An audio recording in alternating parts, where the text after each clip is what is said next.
Vâng, con xin chào thầy. Con xin kính chào thầy cùng với tất cả các quý vị và các anh chị và các bạn ở khắp các nước cũng như là ở đất nước Việt Nam thân yêu của chúng ta đến hẹn lại lên. Và hôm nay chúng ta sẽ được gặp thầy với một cái chủ đề rất là thú vị phải không ạ? Và thầy có hứa là trong những cái buổi như thế này, thầy sẽ dạy cho chúng ta cách để như lý tác ý để chúng ta làm sao có được hạnh phúc, vượt qua được những cái thử thách của cuộc sống. Vâng, và con xin phép mời thầy ạ. Kính chào mọi người đang có mặt trên lớp Zoom ngày hôm nay. Cũng xin chào mừng đại chúng, những ai mới lần đầu tiên đến với lớp. Chắc là cũng có nghe bài giảng hoặc là nghe bạn bè giới thiệu, thành ra mọi người cũng vào thử xem ông Tinh Khôi dạy gì. Thì nếu mà ai ở đây mới mẻ với lớp thì cũng xin chào đón ha. Thì để bắt đầu cái buổi lớp thiền ngày hôm nay thì theo thường lệ thì mình sẽ ngồi thiền với nhau khoảng 15 phút, và sau đó mình sẽ học về giáo lý.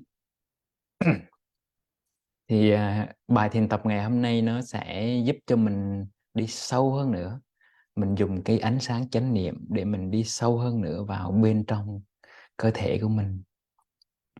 Tại vì cơ thể là một đối tượng mà Đức Phật dạy mình hãy tập trở về đầu tiên. Trong thiền tập đạo Bụt có nói tới 4 đối tượng mà mình phải đưa tâm trở về. Đối tượng thứ nhất đó là thân. Đối tượng thứ hai là cảm giác hay gọi là thọ. Đối tượng thứ ba là tâm của mình.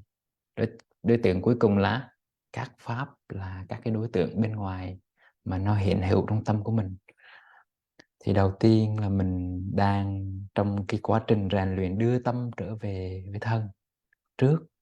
Và những cái buổi trước mình đã có cơ hội đưa tâm trở về với hơi thở, trở về với các bộ phận trên cơ thể của mình, nhưng mà nó mới bên ngoài thôi. Ngày hôm nay thì Tinh Khôi sẽ dẫn dắt mọi người, gọi là dẫn thiền đó, dẫn dắt mọi người đi sâu hơn nữa vào bên trong các cái bộ phận nội tạng của mình, để mình cảm nhận được các cái bộ phận trên cơ thể của mình. Tuy nhiên có nhiều à, à, quý đại chúng, nhiều lúc mình nói tới các cái bộ phận trên cơ thể của mình, nhiều lúc mình không biết nó nằm ở chỗ nào nữa. Ví dụ như là lá lách, hoặc là buồng phổi, hoặc là thận của mình, hoặc là gan nó nằm bên phải bên trái, nhiều lúc mình cũng không nhớ nữa. Thành ra Tinh Khôi có chuẩn bị một cái bức hình ở đây để cho mọi người có thể thấy. Mọi người có thể thấy trên màn hình ha, là cái bức hình này cho mình thấy rất là rõ các cái bộ phận nội tạng trên cơ thể của mình. Đầu tiên dưới cái phần ngực của mình đó là cái hai cái lá phổi của mình, đúng không? Rồi từ lá phổi mà mình đi xuống bên phải này này là cái gan của mình, đúng chưa? Và nó có một cái màu xanh xanh nhỏ nhỏ, đây là chính là mật của mình ha. Rồi phía bên trái, ngực trái của mình đi xuống, nó có một cái phần rất là lớn ở đây là bao tử ha, bao tử của mình. Và trong cái vùng khoang bụng của mình nó bao gồm ruột già và ruột non ha. Ruột non là cái vùng mà xoắn xoắn xoắn nhỏ nhỏ màu đẹp đẹp đấy. Còn ruột già của mình là những cái mà vắt dài đây này, đó thì gọi là ruột già. Và có một cái tròn tròn ở dưới, nó chứa nước tiểu của mình, đây gọi là bàng quang. Thì đây là các cái bộ phận nội tạng cơ bản mà mình sẽ đưa chánh niệm soi sáng và tới ghé thăm ngày hôm nay. Thì đầu tiên xin mời đại chúng mình kiếm cho mình một cái tư thế ngồi thật vững chãi, thật yên.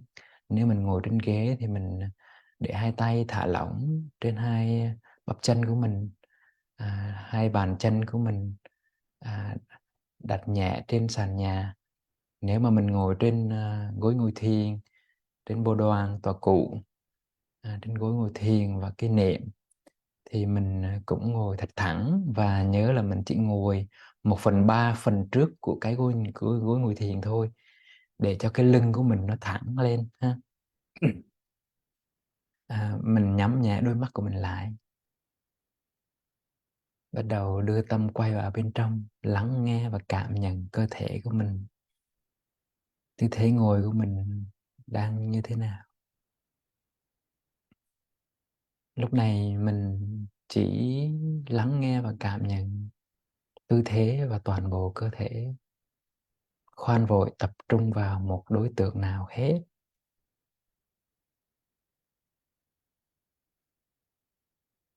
Thả lỏng toàn thân nhưng mà vẫn thẳng, mỉm một nụ cười nhẹ trên môi để thả lỏng khuôn mặt của mình. Lúc này lắng nghe vào bên trong, thả lỏng, thư giãn, nhẹ nhàng.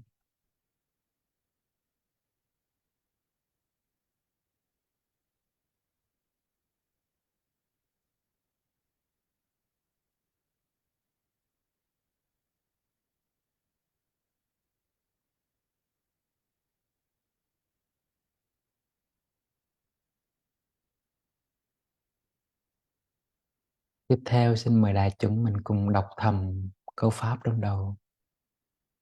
Tâm tôi thanh thản nhẹ nhàng, tôi thở vào, mình hít vào.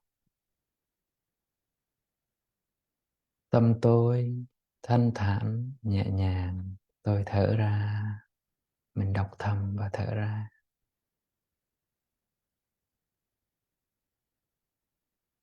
Lúc này đối tượng của mình nó chính là hơi thở, mình để ý tới hơi thở của mình.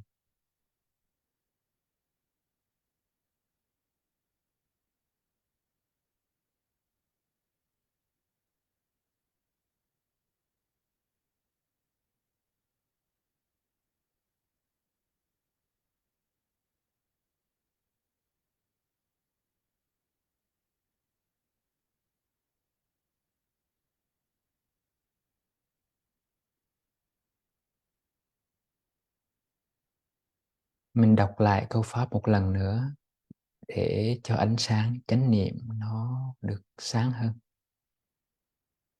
Tâm tôi thanh thản nhẹ nhàng, tôi thở vào. Tâm tôi thanh thản nhẹ nhàng, tôi thở ra.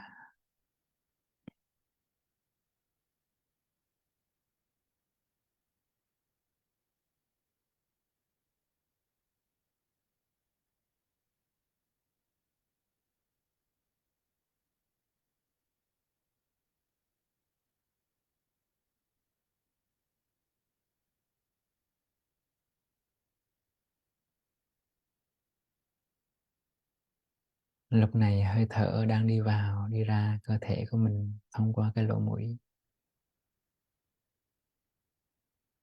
Hít vào thật nhẹ, thở ra thật chậm.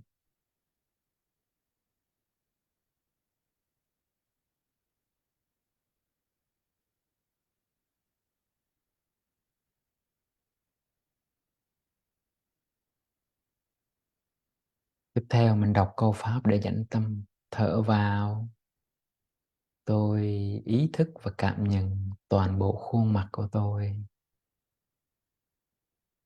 Thở ra, tôi mỉm cười với khuôn mặt của mình.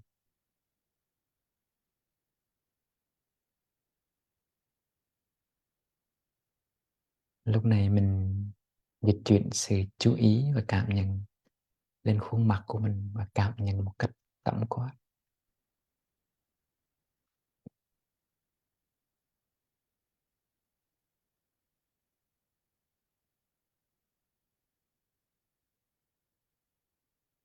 Lắng nghe và cảm nhận khuôn mặt của mình.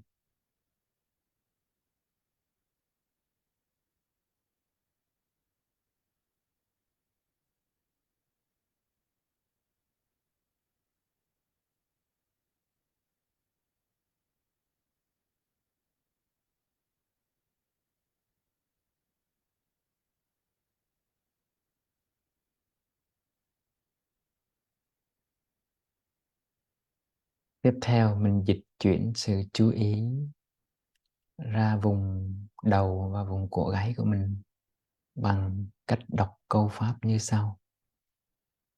Thở vào, tôi cảm nhận vùng đầu và cổ gáy của tôi. Thở ra, tôi thả lỏng và buông thư vùng đầu và cổ gáy của mình.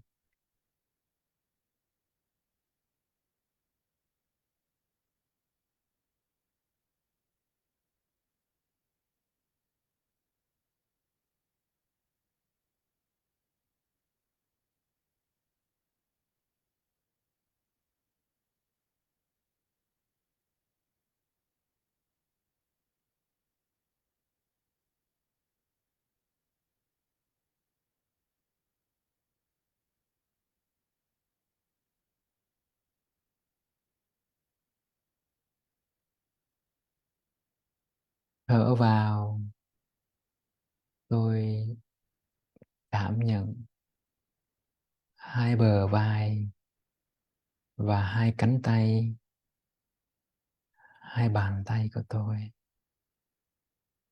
Thở ra, tôi buông thư và thả lỏng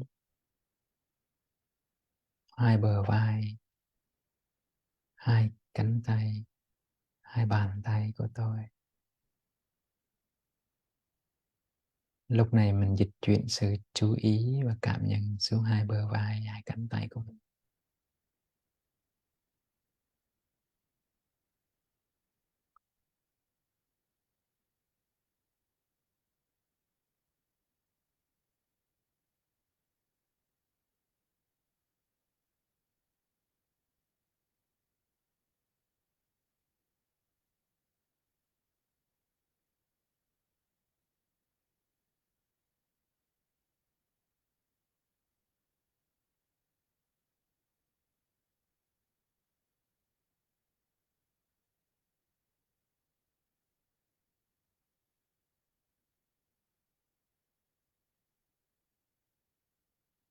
Tiếp theo, thở vào, tôi ý thức và cảm nhận cái lưng của tôi. Thở ra, tôi thả lỏng cái lưng của mình. Lúc này mình đưa sự cảm nhận lui sau lưng của mình. Cảm nhận toàn bộ vùng lưng của mình.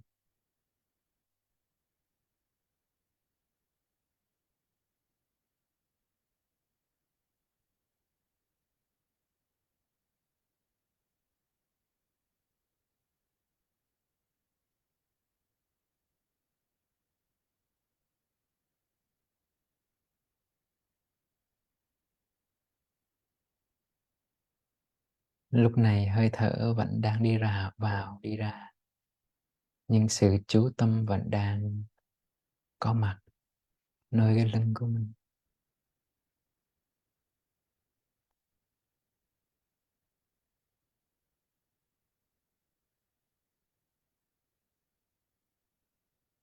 Xin mời đại chúng tiếp tục đọc thầm câu pháp để dẫn tâm về mặt trước của cơ thể. Thở vào, tôi cảm nhận vùng ngực của tôi. Thở ra, tôi thả lỏng vùng ngực của mình.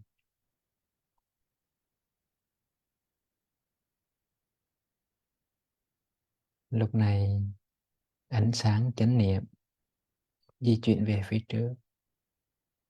Cảm nhận, lắng nghe vào bên trong.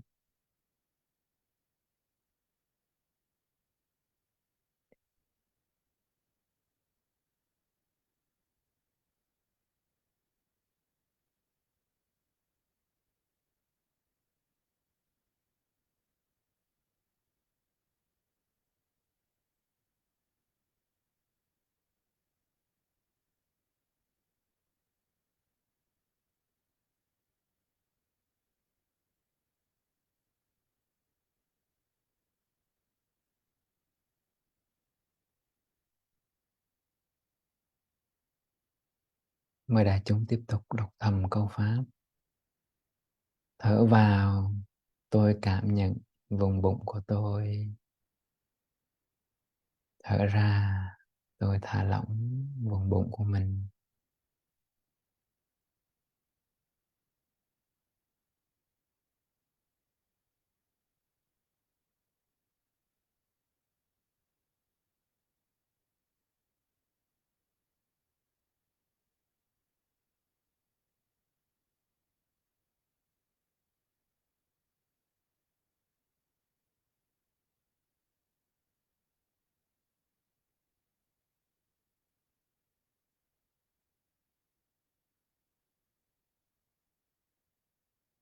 Bây giờ mình đưa ánh sáng chánh niệm đi sâu hơn, xâm nhập vào bên trong nội tạng cơ thể của mình bằng cách đọc thầm câu pháp. Thở vào, tôi ý thức cảm nhận hai lá phổi của tôi. Thở ra, tôi mỉm cười và cảm thấy biết ơn hai lá phổi của mình. Lúc này sự chú ý, cảm nhận của mình dồn về hai lá phổi. Cảm nhận sự có mặt của hai lá phổi bên trong lồng ngực của mình.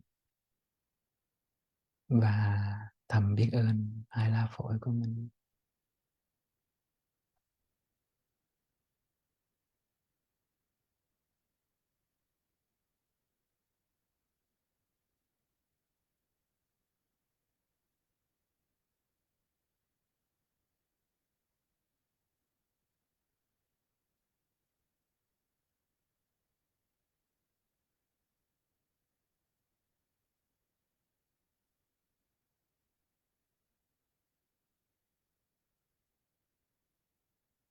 Thở vào, tôi ý thức và cảm nhận sự có mặt của lá gan của tôi nằm ở phía dưới ngực bên phải.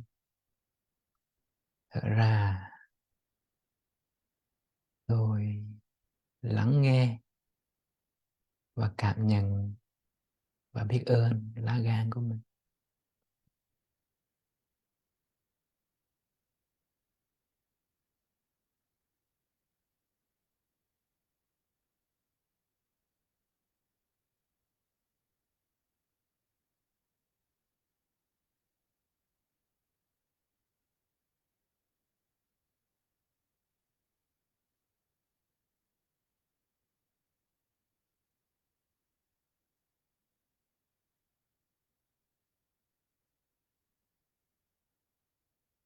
Thở vào, tôi ý thức và cảm nhận bao tử của tôi.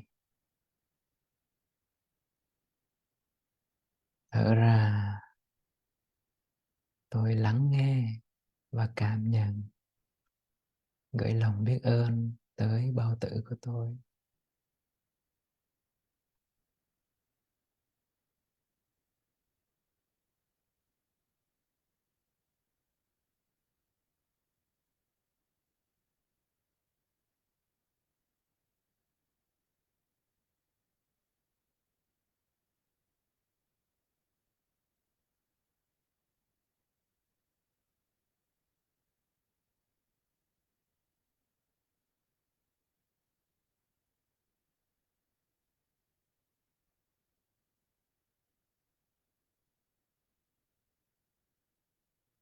Mời đại chúng tiếp tục đọc câu pháp tiếp theo. Thở vào, tôi ý thức và cảm nhận, lắng nghe vùng ruột non của tôi. Thở ra, tôi mỉm cười, thả lỏng vùng ruột non của mình.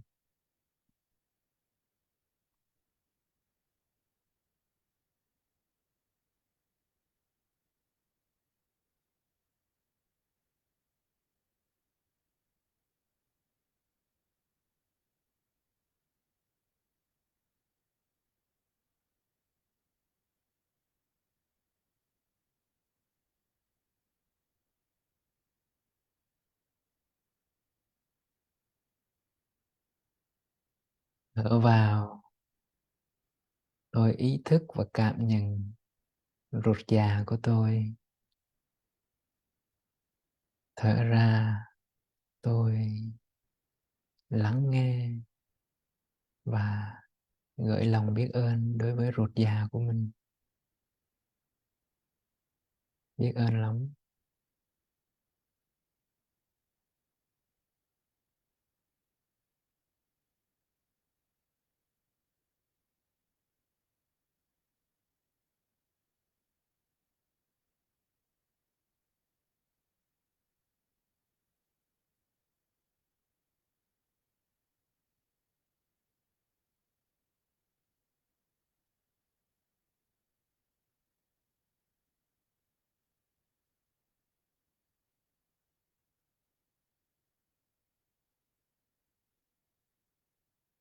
Thở vào, tôi ý thức và cảm nhận hai quả thận của tôi. Thở ra, tôi lắng nghe và gửi lòng biết ơn đối với hai quả thận của mình.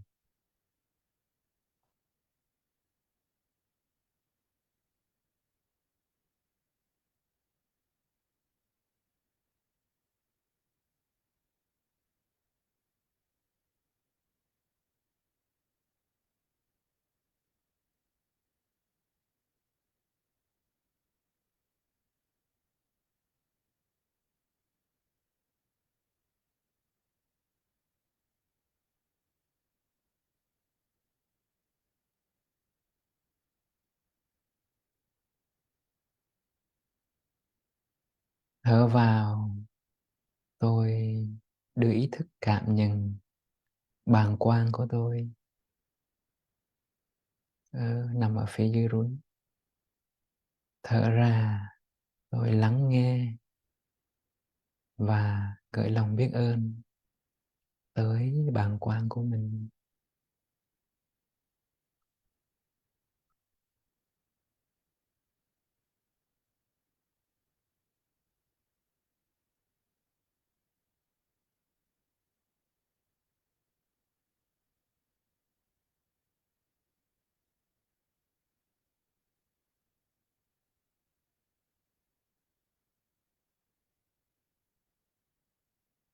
Thở vào, tôi ý thức hai mông và hai chân của tôi, cũng như đôi bàn chân và các ngón chân của tôi.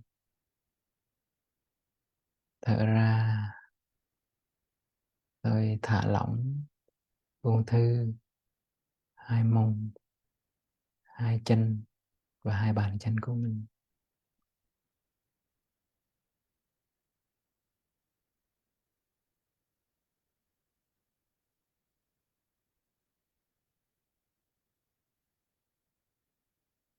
Lúc này toàn bộ ánh sáng chánh niệm đang dồn về phần dưới của cơ thể, từ mông trở xuống hai bàn chân. Tiếp tục thở và lắng nghe cảm nhận phần dưới của cơ thể.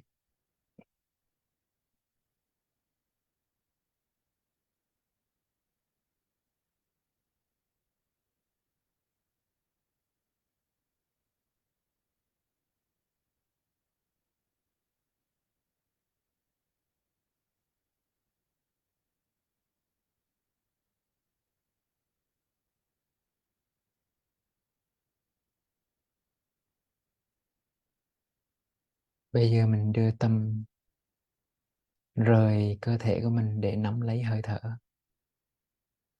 Thở vào, tôi biết là tôi đang thở vào. Mình hít vào. Thở ra, tôi biết là tôi đang thở ra. Mình thở ra. Lúc này đối tượng duy nhất của mình chính là hơi thở.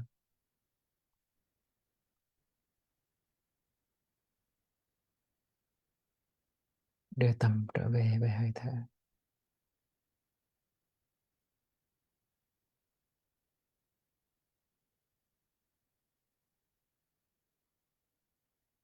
thấy khỏe, thấy nhẹ.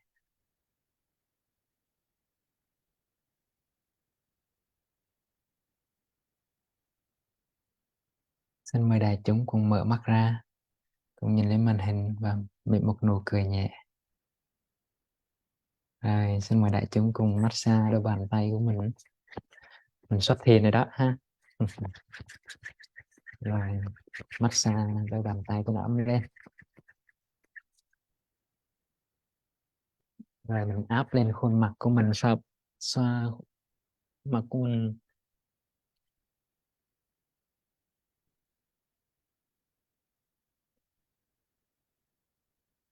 cào lưỡi sau ha. Lúc này là mình dùng ánh sáng chánh niệm, bây giờ mình dùng bằng tay đó không. Này là dùng ánh sáng chánh niệm để thăm mặt, rồi thăm vùng đầu ha. Bây giờ mình dùng tay để xúc chạm trực tiếp vào vùng đầu và vùng cổ gáy này ha. Đó,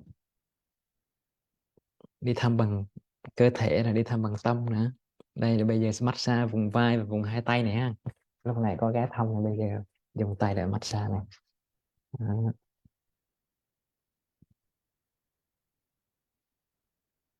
Bây giờ mình đưa tay lên sau, mình xoa cái vùng lưng của mình, vùng lưng dưới của mình, vùng thắt lưng, cho nó ấm cái thận lên ha.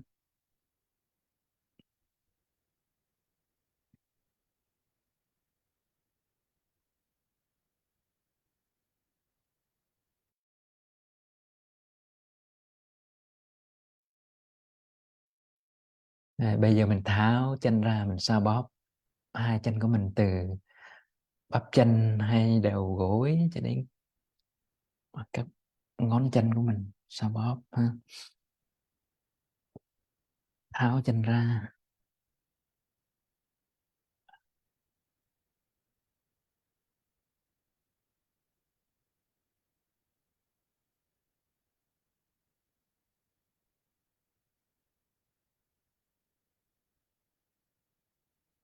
Thời gian trôi nhanh thật, mình mới ngồi chút, mới thăm một vài bộ phận cơ thể mà gần 30 phút mất rồi. Rồi, đại chúng ai có nước thì mời đại chúng dùng miếng nước nha, cho ấm người là tiếp tục học.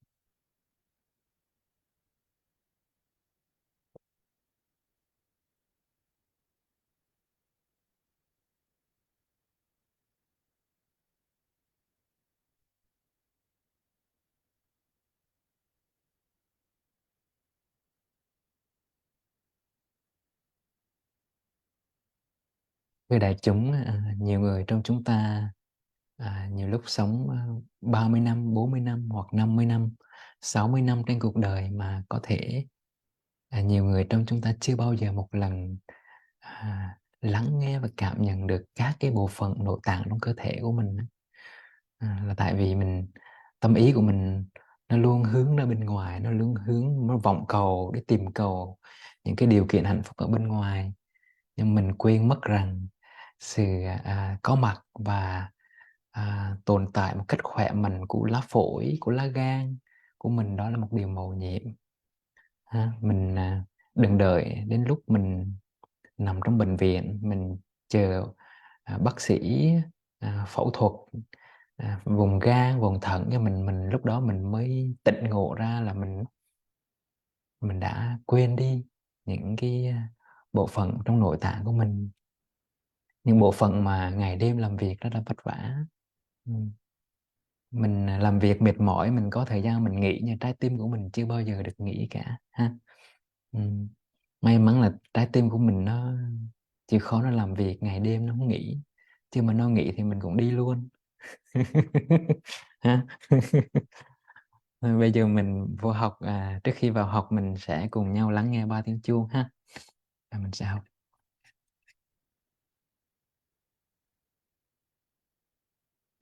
Đại chúng biết khi mình nghe chuông mình đã thực tập gì chưa ạ?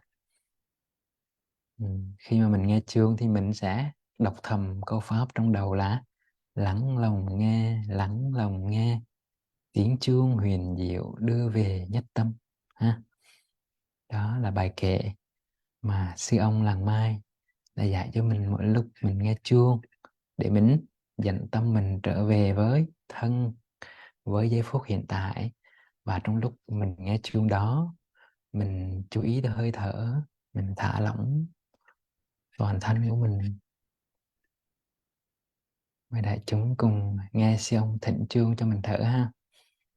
Mình có thể nhắm mắt lại để mình thật sự chú tâm vào tiếng chuông ha.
Hy vọng đại chúng đã thấy được slide trên màn hình ha. Thì đại chúng, trong buổi học trước mình đã có cơ hội học một chút về tưởng thức, à, mà không phải là chỉ buổi học trước mà nhiều buổi trước nữa mình đã học về tưởng thức rất là nhiều. Mình đã nói lên cái năng lực của tưởng thức, cũng như cái cái nguy hiểm mà tưởng thức có thể đem lại cho mình. à, Trong đó mình đã nói tới rất nhiều năng lực của tưởng thức, thì nếu ai mà chưa học những cái buổi đó thì xin nghe lại buổi số 3, số 4 gì đó. à, và buổi vừa rồi mình cũng đã học qua các cái dấu hiệu ban đầu cho thấy tưởng thức của mình nó hoạt động một cách mạnh mẽ, nó rõ rệt và có thể nó nằm ngoài tầm kiểm soát của mình. à, ngày à, Trong đó mình có nói tới các cái trạng thái tưởng, như là sắc tưởng, thanh tưởng, hương tưởng, vị tưởng, xúc tưởng và pháp tưởng. Và trong đó mình cũng có nói tới cái việc là cái hậu quả nặng nhất của việc đi sâu vào tưởng thức là mình bị tẩu hỏa nhập ma, tức là bên khoa học người ta gọi là tâm thần phân liệt. Nhưng mà nếu ai mà may mắn á, thì không có bị rơi vào cái này, thì ít nhất là người đó cũng trở thành một cái người thầy bói hay là một người phù thủy. Tức là có những cái năng lực à, à, phi thường, năng lực dị biệt đối với một cái con người bình thường. Và mình cũng đã học với nhau là làm gì khi thấy các cái hiện tượng kỳ lạ xuất hiện trong lúc mình ngồi thiền. Thì hôm nay mình sẽ tiếp tục học một chút về tưởng. à, Thế đại chúng, là bữa trước mình học về các cái dấu hiệu mà mình cho thấy tưởng thức mình nó hoạt động một cách mạnh mẽ.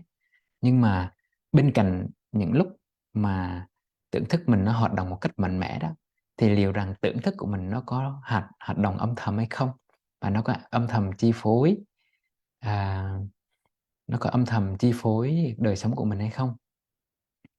à,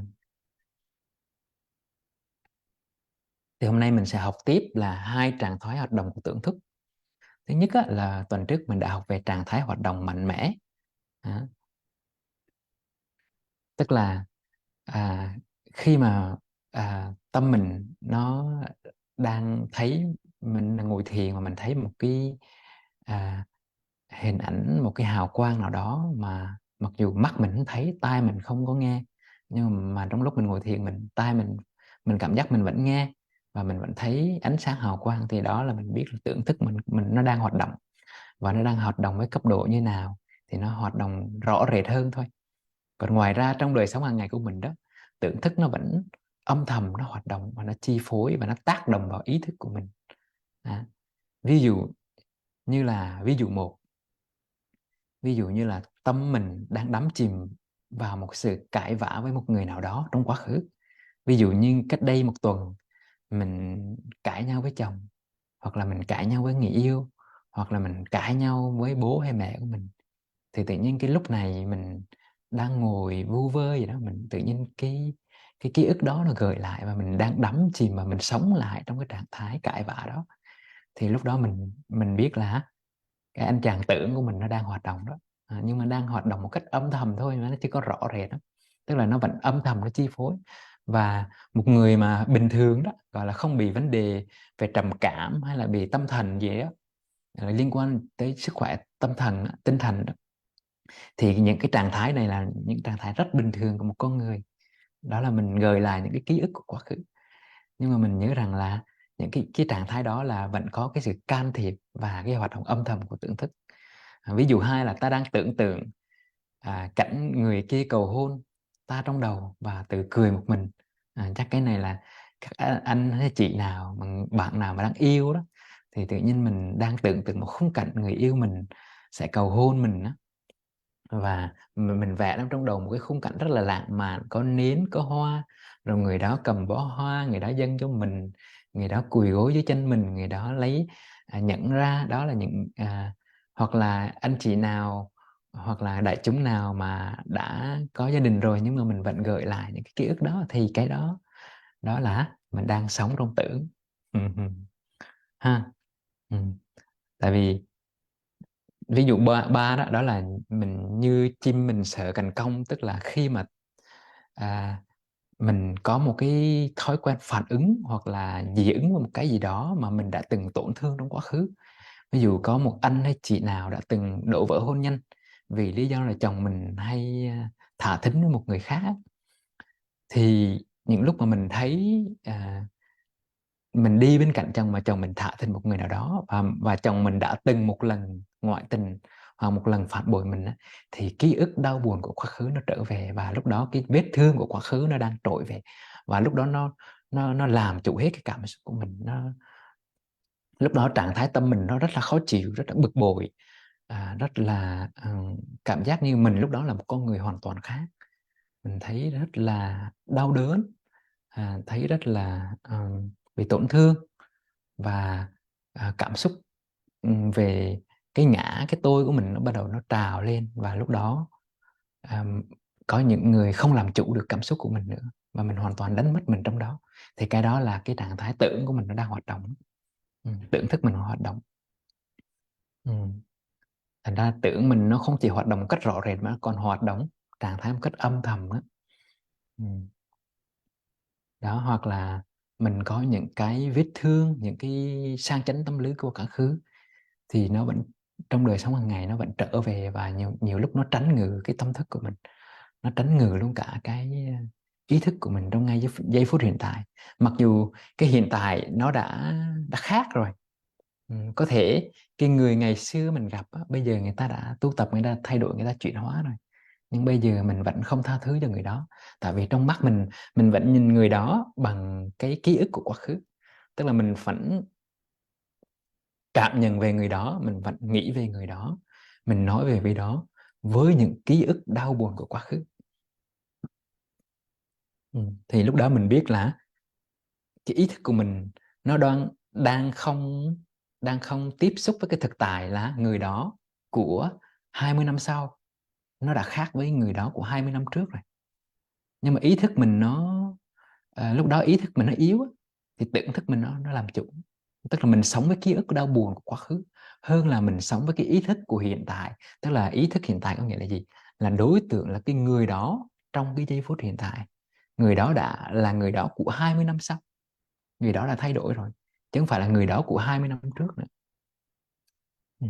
Và cái này là ai trong chúng ta cũng bị hết. Ừ. Chúng ta hay bị những cái lỗi lầm của người khác nó cứ tránh ngự mình. Có thể chồng hay vợ của mình đã từng có lỗi với mình, tại vì ai ai cũng lầm lỗi mà.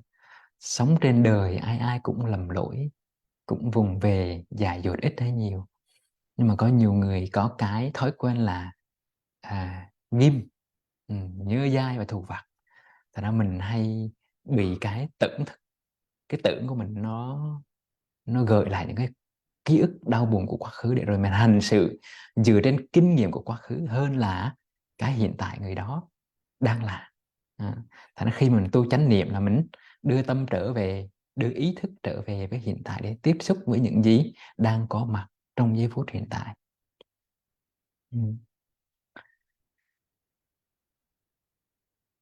Khi mình nói, Tinh Khôi xin cho mọi người coi cái chữ tưởng ở trong tiếng Hán hay ở chỗ này. Tinh Khôi rất là thích chữ tưởng này. Chữ tưởng trong tiếng Hán á, thì nó được được tập hợp bởi hai phần. Phần trên, phần màu màu trắng mà mọi người thấy được á, nó là tướng. Tướng là hình ảnh, là âm thanh, là mùi vị, là gì đó. Tức là cái tướng mà mình tiếp xúc trực tiếp được bằng mắt tai mũi lưỡi thân ý của mình. Nhưng mà chữ tưởng đó thì nó không được tiếp xúc bằng ý thức nữa, không được tiếp xúc bằng mắt tai mũi lưỡi nữa, mà nó là hình ảnh thôi. Tức là nó ảo ảnh, mà nó nằm ở đâu? Nằm ở trong tâm của mình. Thì cái chữ màu xanh này nè, cái màu xanh ở phần dưới của chữ tưởng này có nghĩa là tâm. Tức là cái tướng mà nằm trong tâm, nó nằm trong tâm của mình thì gọi là gì? Gọi là tưởng. Thì là chúng không đó, thấy chữ tưởng trong tiếng Hán nó hay không? Tưởng là cái tướng nằm ở trong tâm của mình, gọi là tưởng. Hay chưa? à. Và cái tưởng này nó còn biểu hiện dưới hai dạng. Thứ nhất là đọc ảnh cảnh. Đây là một danh từ mới mà sau này mọi người khi mà học, khi mà Tinh Khôi dạy vào duy biểu học, gọi là duy thức học đó, hoặc ai đã từng học duy thức học của sư ông hay là sư cô Đoan Nghiêm hoặc là quý thầy của sư cô Lăng Mã dạy, thì mình cũng sẽ quen với danh từ đọc ảnh cảnh. Và nếu mà ai mới với danh từ này thì mình cứ ghi nhận ha, từ từ mình học mình sẽ hiểu. Đọc ảnh cảnh có nghĩa là gì? Có nghĩa là một cái hình ảnh, tức là một cái tưởng mà nó hoàn toàn nằm ở trong tâm mình, và nó là hoàn toàn là sáng tạo phẩm của tưởng. Ví dụ như là con rồng. Mọi người biết con rồng đó phải không? Nhưng mọi người có ai trong chúng ta đã thấy con rồng chưa? Xin giơ tay thử, ai trong chúng ta thấy con rồng nào? Chưa phải không? Vậy con rồng là sáng tạo phẩm của tưởng, đúng không? Con rồng là sáng tạo phẩm của tưởng. Ví dụ người ta vẽ một con người mà có hai cái cánh, mình tưởng là thiên thần có cánh đó, thì cái hình ảnh đó là hoàn toàn là sáng tạo phẩm của tưởng, đúng không? Tại vì làm gì có người nào mà có cánh, phải không? Phải nào? Thì cái đó trong duy biểu học hoặc là duy thức học gọi là gì? Gọi là đọc ảnh cảnh. Đọc ảnh cảnh là tức là hoàn toàn là sáng tạo phẩm của tâm thức chúng ta thôi, là sáng tạo phẩm của tưởng. Mọi người hiểu cái này chứ nào? Đó. Cái thứ hai á, tức là cái đọc ảnh cảnh là nó hoàn toàn là nó là tưởng và nó không thật, nó chỉ là ảo ảnh thôi, nó chỉ là ảo tưởng thôi, thưa mọi người. Và cái tưởng, hình thái thứ hai của tưởng là đới chất cảnh. Đới chất cảnh, đới chất cảnh là trong cái hình ảnh đó nó có một chút hiện thực trong đó. Nó có một chút hiện thực trong đó, gọi là đọc ảnh cảnh, là đới chất cảnh. Ví dụ như là mình ví dụ như là mình nhìn, mình thấy, mình trong đầu mình có hình ảnh của đứa con của mình, nhưng mà khi mình đi xa đó mình đi xa, đi một nơi nào đó mà mỗi lần mình nhớ con mình gợi lại trong đầu mình hình ảnh của đứa con của mình á, thì cái hình ảnh đó đại chúng biết là gì không? Đó là đới chết cảnh. Có nghĩa là gì? Có nghĩa là trong cái hình ảnh mà nằm trong đầu mình á, nó có một chút hiện thực trong đó, nhưng mà nó vẫn là tưởng. Tức là nó vẫn là hình tướng mà nằm trong tâm của mình thôi, chứ nó không phải cái trực tiếp, nó không phải là cái mà mình ghi nhận bằng mắt tai mũi lưỡi và ý thức của mình. Ừ. Là chúng hiểu cái này chứ nè. Hy vọng là mọi người hiểu. Bây giờ mọi người sẽ coi một cái ví dụ ha, mọi người sẽ coi một cái video ví dụ để mọi người sẽ biết được cái mình sẽ thấy rõ hơn về cái tưởng này ha. Mình sẽ coi cái này mà mình hay gặp lắm, cái ví dụ này là mình dễ gặp lắm này.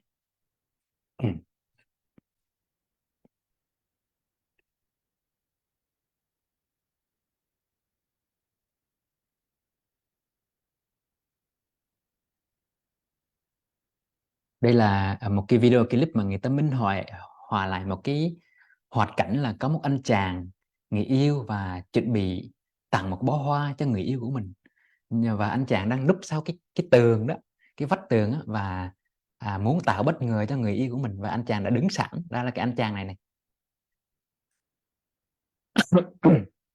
Cái anh chàng này đang cầm một bó hoa và đợi sẵn người yêu mình đi qua để chuẩn bị tạo một sự bất ngờ cho người yêu của mình. Nhưng bất chợt anh ta đón nhận một tình huống như này. Xin mời mọi người cùng xem cái tình huống này.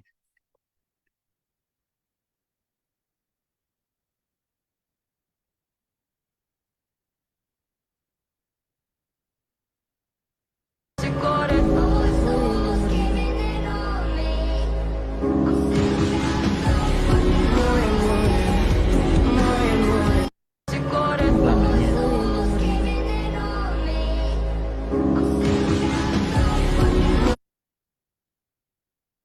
Rồi, cái tình huống này nó cho chúng ta thấy rằng là cái anh chàng này đó, anh đang muốn tạo bất ngờ cho người yêu của mình và anh chuẩn bị tặng đóa hoa cho người yêu. Nhưng mà anh mới chợt thoáng qua, anh nghĩ là cô người yêu đã cặp bồ với một người khác. Nhưng mà không ngờ, anh không biết rằng là cô người yêu đang bị một cái kẻ trộm đang tiếp cận và đã giật cái túi của cô. Và bên này anh tỏ ra anh bực bội và anh đập nát cái bó hoa. Thì mọi người thấy đây là cái này là mọi người, theo mọi người là đọc ảnh cảnh hay là đới chất cảnh? Xin mời mọi người cùng gõ vào phần trò chuyện. Mọi người thử nhận định xem là cái trong cái hoạt cảnh vừa rồi mọi người nhận định đó là đọc ảnh cảnh hay là đới chất cảnh. Đọc ảnh cảnh. Mọi người trả lời đọc ảnh cảnh.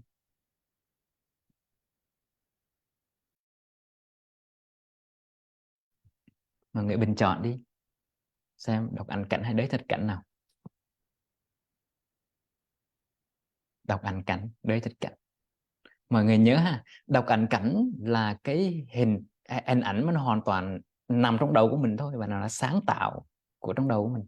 Nhưng mà đới chất cảnh là nó có một chút sự thật, có một chút hiện thực ở trong đó. Vậy trong cái hoạt cảnh vừa rồi nó là gì? Nó là đới chất cảnh, phải không? Vì sao? Vì nó có một chút hiện thực ở trong đó mà, phải không nào? Và nó được cái hiện thực trong đó, cái hiện thực đó nó được ghi nhận bằng gì? Bằng mắt, mà mắt nó đi qua cái ý thức. Nhưng mà lúc đó cái ý thức á, nó nó nó nó không có nhận định, nó không có chánh niệm để nó nhìn, nó nhìn sâu và nó chậm lại để nó biết, nó quan sát để nó thấy thực sự là người yêu mình có cặp bồ hay không. Mà anh ta chỉ cần chỉ ló đầu ra và thấy người yêu mình đang đi bên cạnh một anh chàng, thì tự nhiên anh ta đã nổi lên cái sự giận hờn và đã đập nát cái bó hoa. Thì cái thái độ mà đập nát cái bó hoa đó đó, nó chính là sự chi phối của tưởng thức. Tức là sự hiểu lầm. Cái đó gì? Là tưởng, là tri giác sai lầm, là tưởng đó. Tức là đới chất cảnh, tức là nó chỉ nằm trong đầu của mình thôi, nhưng mà nó lại có một chút sự thật ở đó. Nhưng mà gì? Do ý thức mình không có chánh niệm, thành ra mình bị tưởng thức nó xen vào, nó chi phối cảm xúc của mình, phải không nào? Chúng ta thường hay hiểu lầm về người khác là như vậy. Chúng ta hay phản ứng với những thái độ hoặc là những cái hành xử của người khác, phần lớn là dựa trên những cái trải nghiệm của cá nhân. Hay chúng ta hay nói là chúng ta nhìn đời bằng cái lăng kính, bằng một cái lăng kính của quá khứ của mình. Nếu mình lớn lên trong một gia đình có hạnh phúc, ba mẹ mình yêu thương đó, thì mình nhìn mọi người bằng cái ánh mắt yêu thương, trìu mến. Nhưng mà nhiều người lớn lên trong một gia đình không hạnh phúc, tổn thương đó, quá khứ đau buồn đó, thì mình dễ nhìn đời bằng cái quá khứ của mình, bằng quá khứ đau buồn của mình. Thành ai ở đây mà có chồng hoặc là có vợ mà đã từng sống ra trong một gia đình không hạnh phúc á, thì mình biết là mình ở với người đó mình cũng vất vả lắm. Tại vì chồng hay vợ của mình thường hành xử với mình bằng cái kinh nghiệm quá khứ đau buồn của họ. Ví dụ vợ hay chồng của mình đó mà đã từng bị phản bội, đã từng bị tổn thương trong một mối quan hệ hoặc là một hôn nhân, thì khi mình yêu cái người đó hoặc là mình cưới người đó làm vợ hay làm chồng á, thì mình sẽ quan sát được rằng người đó sẽ thường hành xử theo những vết thương quá khứ của người đó. Mình gọi là gì? Chim sờ cành cong. Vậy làm sao để biết đây là sự thật? Là mình phải sống có chánh niệm. Mình phải làm cho ý thức mình mạnh lên thì tưởng thức nó mới lui. Như ánh sáng có mặt thì bóng tối nó lui. Thành ra mình phải sống chánh niệm lắm, mình mới thoát khỏi những cái sự chi phối của tưởng thức, của cái tưởng. Mình tiếp tục bài học của mình ha. Đó, mình thấy chữ tưởng ở trong đạo Phật chứ. Mọi người nhìn lên trên này ha, mình thấy nè, những cái sơ đồ mình thấy một cái con người hoạt động bình thường đó, thì khi mắt tiếp xúc về hình ảnh, nó truyền về ý thức ha. Tai nghe âm thanh, nó tạo là nhị thức và nó truyền về ý thức. Mũi nó ngửi được mùi hương, nó tạo cái tỷ thức, nó truyền về ý thức. Lưỡi nó nếm mùi vị, nó tạo ra cái biết của lưỡi và ý thức mình nó cũng ghi nhận. Và cơ thể của mình nó tiếp xúc với sự xúc chạm thì ý thức mình nó cũng ghi nhận. Tức là 6 ý thức này: nhãn, nhĩ, tỷ, thiệt và thanh, cùng ý thức nó hoạt động cùng lúc. Tức là khi mà mình thấy một người và mình biết người đó đang mặc áo xanh hay áo vàng, thì đó là mắt mình nó tiếp xúc với hình sắc, và mình phân biệt được người đó đang mặc áo gì, người đó như thế nào, hôm nay buồn hay vui, hôm nay mặc xấu hay đẹp, thì lúc đó là ý thức của mình nó phân biệt, phải không nào? Nhưng mà khi mà mình tiếp xúc với một người, rõ ràng là người đó của 20 năm sau, nhưng mà trong đầu mình, trong đầu của mình nó gợi lên một cái cảm xúc đau buồn, giận hờn, thì lúc đó mình có đang tiếp xúc bằng ý thức không ạ? Không, phải không? Mà lúc này ý thức của mình nó bị mờ đi và tưởng thức bắt đầu làm chủ. Tức là tưởng thức nó đang tiếp xúc với các cái hình ảnh của quá khứ. Mọi người hiểu chưa nào? Tưởng thức nó đang tiếp xúc với các cái kỷ niệm đau buồn, cái ký ức của quá khứ, để nó tạo nên cái cảm xúc ngay trong giây phút hiện tại. Chứ lúc đó ý thức không làm chủ được, ý thức không có chánh niệm. Rõ ràng là mắt mình thấy cái người đó của 20 năm sau, nhưng mà cảm xúc của mình vẫn là ký ức mà, phải không nào? Thành ra cái ý thức mình, thành ra ý thức lực nó quan trọng ở chỗ là ý thức lực mình nó mạnh á, thì mình thoát khỏi cái ảnh hưởng của tưởng thức. Thành ra mọi người nhìn vào sơ đồ, mọi người thấy tưởng thức nó đang âm thầm, nó hoạt động trong trạng thái âm thầm và nó chi phối ý thức của mình. Giống như mình đang ngồi thiền ha, mình đang ngồi thiền thì mình quay qua cái ý thức và cái thanh thức này này, là cơ thể mình đang ngồi, đáng lẽ là mình, ý thức mình phải có chánh niệm về ý thức, về hơi thở, tức là thanh thức, mình cảm nhận cái hơi thở nó đang đi vào đi ra ngay trong giây phút hiện tại. Nhưng mà không, mình ngồi thiền một thời gian thì mình không còn cảm nhận và ý thức về hơi thở của mình nữa, mà lúc đó trong đầu mình nó xuất hiện một cái ánh hào quang. Mặc dù lúc đó là mình đang ngồi thiền mà mình nhắm mắt lại, mắt mình đâu có tiếp xúc bên ngoài đâu mà mình thấy được ánh hào quang, phải không? Tại vì mình đang ngồi thiền mà. Nhưng mà tại sao cái lúc mình ngồi thiền đó thì mình thấy ánh hào quang? Cái gì tác động vào đây? Có phải là tưởng thức không? Tưởng thức nó đang hoạt động và nó đang tạo ra một cái hình ảnh, một âm thanh, một mùi vị, một cái gì đó để nó tác động tới ý thức của mình. Cái biết của tưởng thức nó đang hoạt động một cách âm thầm, nó chi phối. Và nếu mà ý thức mình không thực tập chánh niệm, trong đời sống hàng ngày thì ý thức mình nó yếu và tưởng thức nó luôn hoạt động mạnh để nó chi phối. Và bữa trước mình cũng đã học tới tưởng thức, và mình nói nhiều người trong chúng ta thường xuyên nằm mơ đó. Và nhiều lúc là nằm ác mộng đó. Thì nếu mà mình thực tập chánh niệm, làm cho ý thức lực của mình nó mạnh lên đó, thì ý thức này nó tác động trở lại tưởng thức để nó làm giảm tần suất mơ của mình. Nếu mà mình thực tập chánh niệm trong đời sống hàng ngày á, thì giấc mơ của mình nó sẽ giảm xuống, giảm cái tần suất xuất hiện xuống.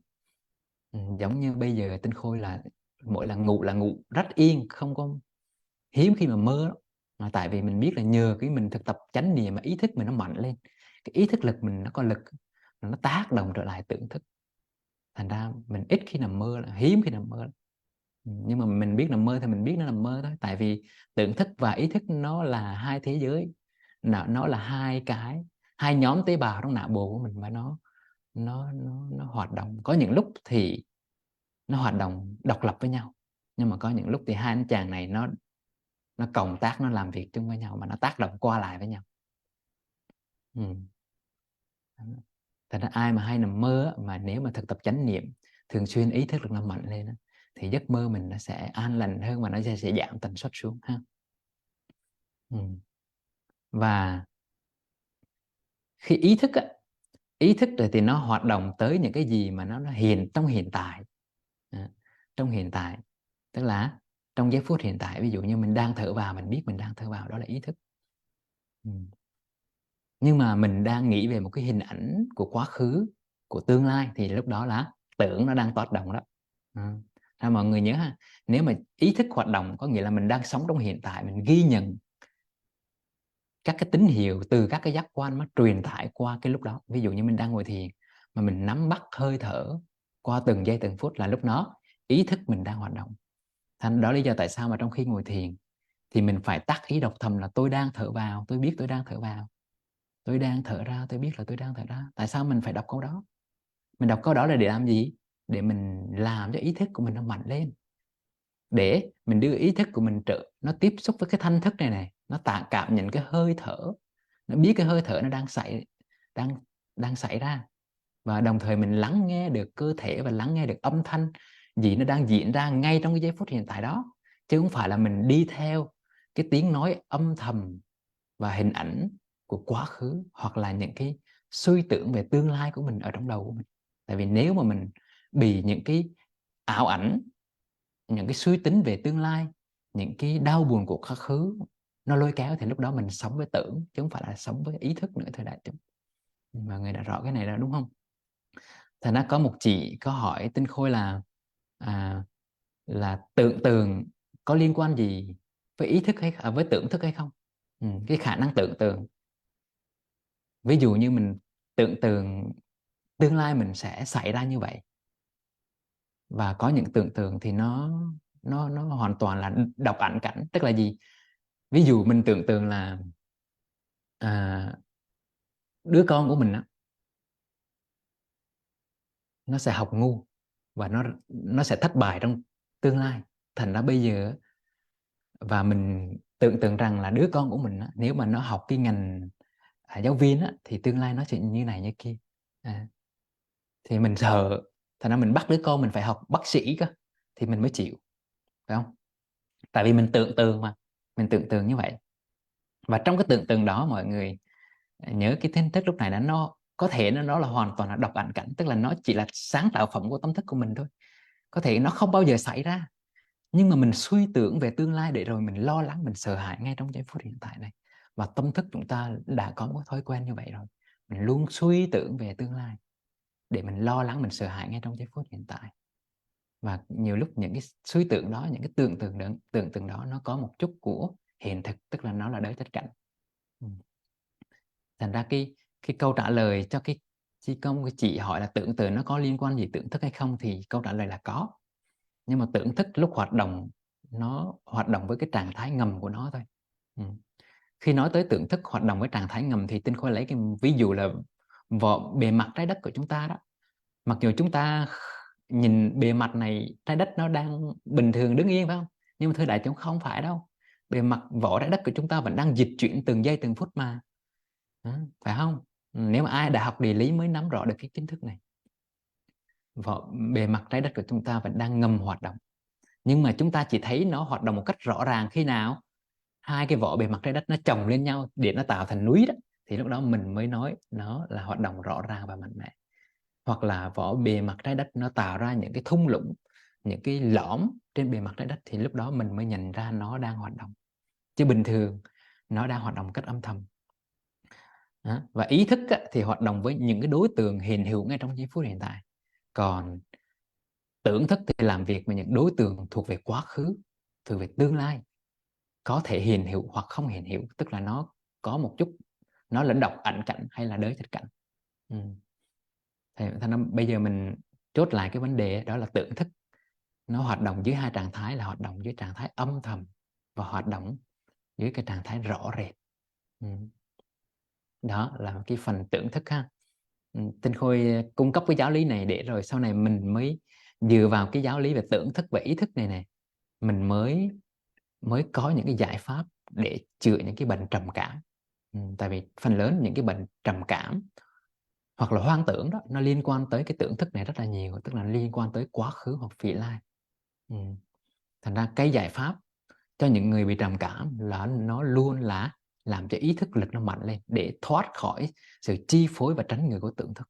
Thì lúc đó mình có cơ hội để thoát khỏi các cái căn bệnh trầm cảm hay là các cái căn bệnh hoang tưởng, kết hợp với các cái phương pháp về dinh dưỡng nữa. Đó thì đó là một chút đi qua cái tưởng thức ha. Bây giờ mình rời tưởng thức để mình trở lại cái ý thức ha. Tuần trước mình đã học về như lý tác ý là phương pháp để mình rèn luyện làm cho ý thức của mình ý thức lực nó mạnh lên. Và tuần trước mình cũng đã học là tác dụng của như lý tác ý, là tác dụng của như lý tác ý, tức là vai trò của như lý tác ý trong tuần trước mình học. Thì mình đã học về vai trò của như lý tác ý là giúp phát khởi chánh niệm và nuôi dưỡng chánh niệm. Tức là trong tuần trước mình đã học về vai trò của như lý tác ý là giúp phát khởi chánh niệm tỉnh giác và nuôi dưỡng chánh niệm tỉnh giác trong đời sống hàng ngày. Đó là vai trò đầu tiên của ý thức, của như lý tác ý. Thưa đại chúng là chỉ có pháp như lý tác ý nó mới giúp cho ý thức lực của mình nó mạnh lên thôi.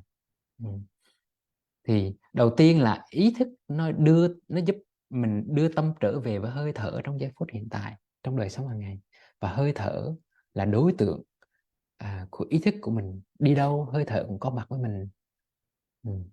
Mình ngồi trên máy bay, mình ngồi trên tàu xe, mình vào bệnh viện, mình đợi bác sĩ, mình lái xe máy tới, mình đợi đứng trước cổng trường để mình đợi con tan trường, thì hơi thở nó vẫn luôn có mặt ở đó. Vấn đề là mình có trở về mình ý thức hơi thở không? Mình có đọc thầm cái câu pháp là tâm tôi thanh thản nhẹ nhàng, tôi biết tôi thở vào. Tâm tôi thanh thản nhẹ nhàng, tôi biết tôi thở ra. Mỗi lần mình đọc cái câu pháp đó là một lần mình đưa tâm trở về với thân, đưa tâm trở về với hiện tại, và mình làm cho ý thức của mình nó mạnh lên. Tiếp nữa là mình đưa tâm trở về với các tư thế cũng như sinh hoạt trong đời sống hàng ngày của mình. Ví dụ như mình đang lau nhà thì mình đọc thầm cái câu pháp là tôi đang lau nhà, tôi biết là tôi đang lau nhà. Tôi đang đánh răng, tôi biết là tôi đang đánh răng. Thì khi mà mình đọc câu pháp đó và mình để ý tới cái hành động đánh răng của mình đó, thì đó là mình đưa tâm trở về với tư thế của mình. Tôi đang đi, tôi biết là tôi đang đi. Đưa tâm trở về với mỗi bước chân của mình để tâm mình nó dừng lại cái thói quen rong ruổi với đi hoang về quá khứ, về tương lai, là mình đang sống trong ngay trong giây phút hiện tại. Thành pháp như lý tác ý nó giúp phát khởi chánh niệm, đồng thời nó nuôi dưỡng chánh niệm cho nó lớn lên. Thì nhiều người mỗi lần nghĩ tới thiền thì cứ nghĩ là thưa thầy là con không ngồi thiền được, tại vì mỗi lần ngồi thiền là con rất là khó chịu. Thì thưa đại chúng là những gì mình đã học thì mình thấy là thực tập thiền đâu nhất thiết phải ngồi, phải không ạ? Nếu mình đi đứng hoặc là mình đang làm việc mà mình dùng pháp như lý đắc ý, mình nhắc tâm trở về với thân của mình, nhắc tâm trở về với giây phút hiện tại, thì lúc đó mình đã thực tập thiền rồi. Mà không phải nhất thiết mà mình phải ngồi thiền, tại vì có những người thì ngồi thiền được, nhưng mà có những người chưa quen ngồi thiền. Ừ. Thành ra có một cái phương pháp mà thay thế cho cái việc ngồi thiền đó, thì đó là mình thực tập thiền đi. Mình có thể thực tập thiền đi, thay vì người ta dậy 5 giờ sáng người ta thực tập ngồi thiền, thì mình có thể dậy mình, nhưng mà mình ngồi thiền mà mình thực tập thiền đi thôi. Thì thiền đi đó thì nó có phân loại là hai loại. Thứ nhất là thiền đi chậm, thì mà trong đạo Bụt gọi là kinh hành. Thiền đi chậm này đó thì mình đi với một tốc độ hoàn toàn rất chậm, với tốc độ đi bình thường của mình đi bình thường ha, mình tốc độ đi bình thường là mình đi bình thường, nhưng mà thiền đi chậm thì mình đi chậm hơn, tức là mình slow down, tức là mình chậm lại một chút, và à, mình đi với tốc độ chậm hơn. Và thường thường khi mà mình thực tập kinh hành này đó, mình có thể chọn một cái không gian, đó là trong cái phòng khách của mình, hoặc là cái sân của mình, hoặc là cái sân thượng của mình. Nếu mà mình ở nhà đất thì mình có cái sân, hoặc là mình ở chung cư đó thì mình có cái hành lang, hay là cái hành lang của mình, hoặc là cái phòng khách của mình dành cái không gian nhỏ hẹp đó để mình thực tập đi kinh hành, tức là mình đi chậm lại. Và khi mình đi kinh hành đó thì mình đứng thẳng, mình có thể đan hai tay của mình trước bụng, hoặc là mình thả lỏng hai tay của mình dọc theo cơ thể. Và khi đi á, thì trước khi mà mình chuẩn bị đi đó, thì mình đọc thầm tác ý trong đầu là tôi đi thiền hành, tôi biết tôi đi thiền hành. Tức là mình tác ý trong đầu, bắt đầu mình bước một bước, một bước tới phía trước, và tiếp theo mình bước tới một bước tiếp theo. Tức là khi mà mình di chuyển chân tới phía trước thì mình chú ý tới, mình cảm nhận cái sự di chuyển của chân của mình, từ lúc nó dở lên tới lúc nó đưa tới, và tới lúc nó chạm xuống. Đó, thì mình bước chân phải tới, chân trái tới, thì mình bước khoảng 10 bước hoặc 20 bước á, thì nếu được thì mình dừng lại, tại vì mình đang thực tập một mình mà.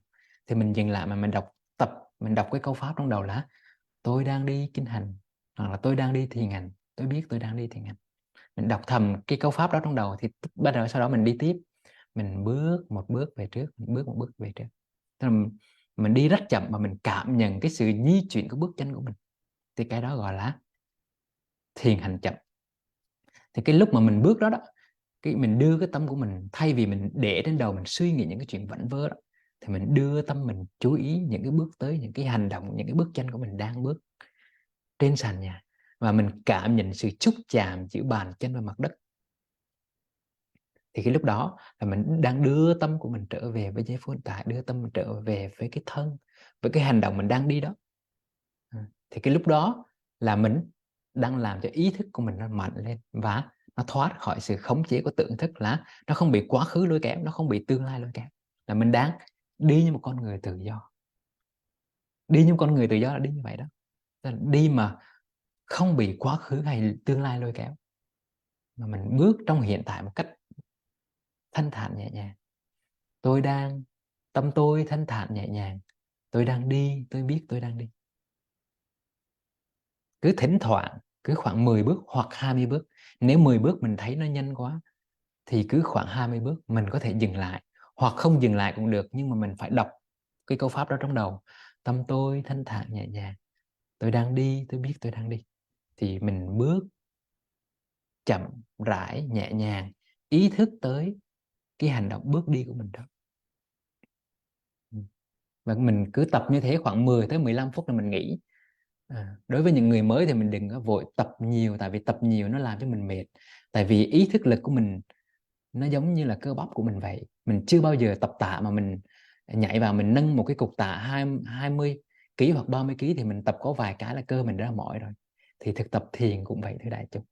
Mới đầu mình thực tập ngắn thôi, để cho tâm mình nó quen đã, cho ý thức mình nó quen rồi mình tăng dần lên thời gian. Mới đầu có thể mình đi khoảng 5 phút cũng được, thực tập kinh hành 5 phút thôi. Nhiều lúc mình mới đầu mình tập đi kinh hành, đi thiền hành chậm đó, mình thấy nó mất thăng bằng, nhưng mà mình cứ tập, mình chịu khó, mình kiên nhẫn, mình tập cho nó quen, và từ từ bước chân mình nó sẽ đầm lại, nó sẽ dịu dàng, và cái ý thức cảm nhận giữa bàn chân và mặt đất hoặc là sàn nhà nó trở nên rõ rệt hơn. Và lúc đó định lực mình nó bắt đầu có. Định lực là gì? Là tâm chuyên chú vào một đối tượng duy nhất. gọi là tâm nhất cảnh. Tâm nhất cảnh. Tức là lúc đó đối tượng duy nhất của tâm mình là bước chân đi thôi, cái đó gọi là định lực đó. Mình có định đó, là nhờ mình chú tâm và an trú vào bước chân đi của mình. Nhưng mà đối với phương pháp đi thiền hành chậm hay gọi là kinh hành đó, thì có một lưu ý là mình đừng đi ra ngoài trời nhé, đừng đi ra ngoài đường, tại vì không người ta nghĩ là mình đang bị bệnh tâm lý. Tại vì ai cũng đi một cách bình thường, một cách vội vã, tự nhiên có xuất hiện một anh chàng đang đi rất chậm rãi thảnh thờ, xong không khéo người ta qua vỗ vai người ta hỏi: này cháu có đang bị thất tình không vậy? Không. Thành ra cái phương pháp kinh hành hay là thiền hành chậm, nó chọn một không gian yên tĩnh vắng người, hoặc là trong nhà mình biết thôi. Ví dụ mình nói là mình bảo ở trong nhà là mình bảo với chồng hay vợ hay cả nhà bố mẹ là con có thực tập cái này và con sẽ đi chậm, mọi người đừng có thắc mắc nghe. Tức là trong nhà mình biết là mình đang thực tập thiền thì họ hiểu, chứ đừng có hăng quá ra ngoài đường mà người ta nghĩ là mình đang bị tâm thần hoặc là bị bệnh trầm cảm gì ha. Rồi, phương pháp tiếp theo là phương pháp thiền hành hay là gọi là thiền hành đi tự nhiên. Thì đối với cái phương pháp này mình có thể thực tập ở ngoài trời, mình đi thiền hành mình đi một cách bình thường ở ngoài trời. Đó. Thì mình có thời gian thì mình chọn một công viên hoặc là một cái con đường trước trước nhà của mình đi một cách bình thường, nhưng mà tốc độ của nó lúc này nó sẽ nhanh hơn so với tốc độ đi thiền hành chậm, thưa đại chúng. Nếu mà tốc độ này mình có thể tạm gọi là tốc độ bình thường, gọi là normal speed, tức là tốc độ không là mình đi một cách bình thường. Nhưng mà tốc độ mà đi thiền hành chậm á, thì có nghĩa là mình đang chậm chút 0,25. Giống kiểu mà khi mà mình coi YouTube á, nếu mà mình coi với tốc độ bình thường gọi là không, phải không?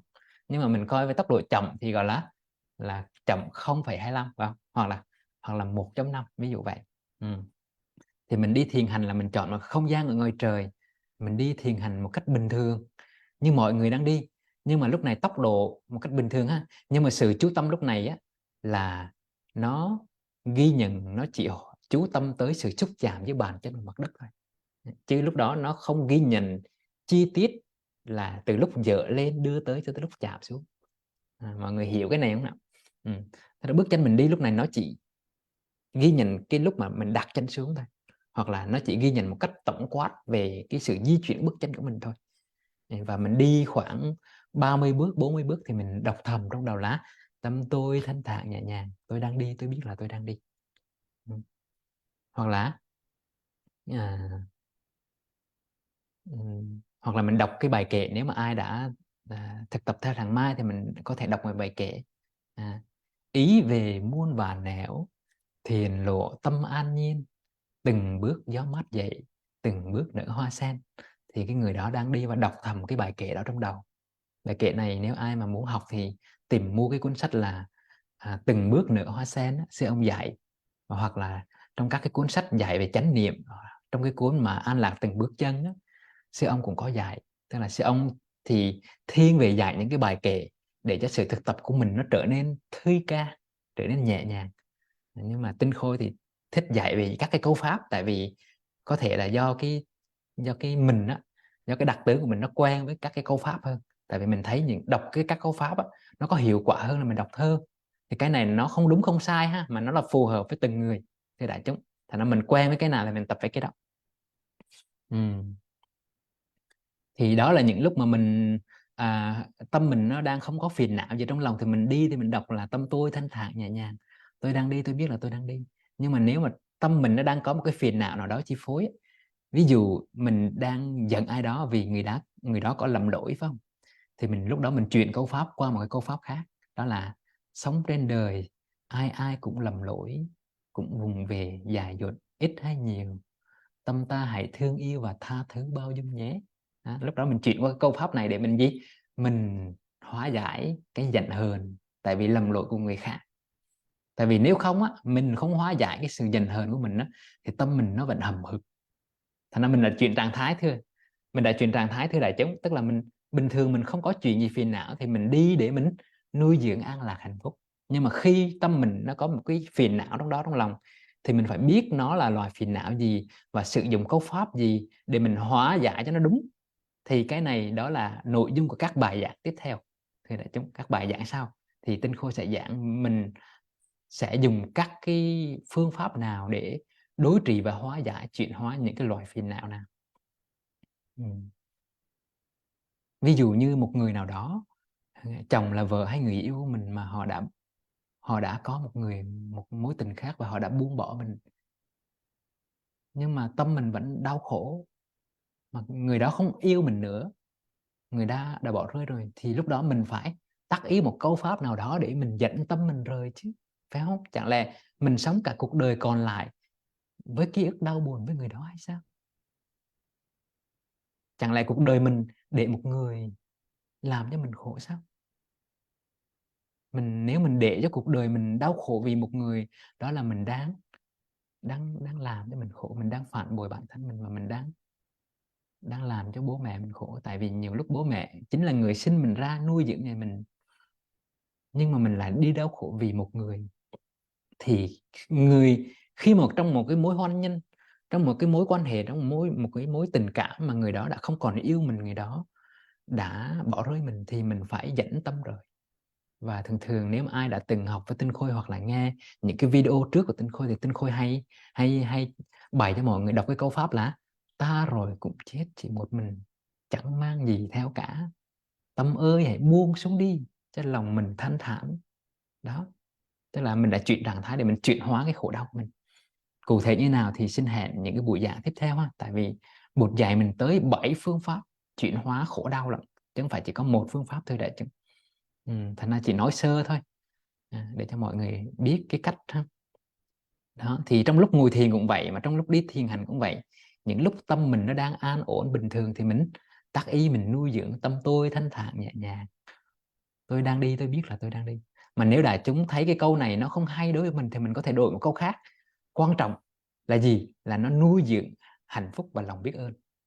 Nó phải nuôi dưỡng hạnh phúc trong lòng của mình thì ok, được hết. Không nhất thiết là phải học thuộc cái câu của Tinh Khôi đâu.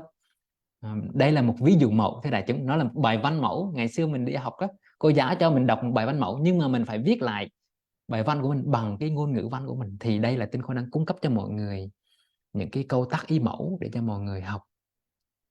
Mình tác ý thử, nếu mà mình thấy câu nào hay hơn, hợp hơn với mình, thì mình cứ tác ý ở câu đó, miễn sao nó nuôi dưỡng được cái hạnh phúc. Rồi cái mục tiếp theo là, nếu mà ai mà đã quen ngồi thiền rồi và mình muốn ngồi thiền đúng á, thì Tinh Khôi khuyên mọi người là nên nghe một cái video Tinh Khôi có chia sẻ về phương pháp ngồi thiền đúng cách tại nhà. Và trong đó Tinh Khôi dạy về cách ngồi thiền rất đúng, rất chi tiết, và có cách mình tránh khỏi những cái trạng thái tưởng, cũng như là biết cách xử lý khi mình bị hôn trầm, bệnh buồn ngủ thì xử lý như thế nào. Thì mọi người có thể tìm cái video đó ở trên cái kênh YouTube á. Mà trên kênh YouTube này Tinh Khôi dành để lưu lại các cái bài giảng của mình.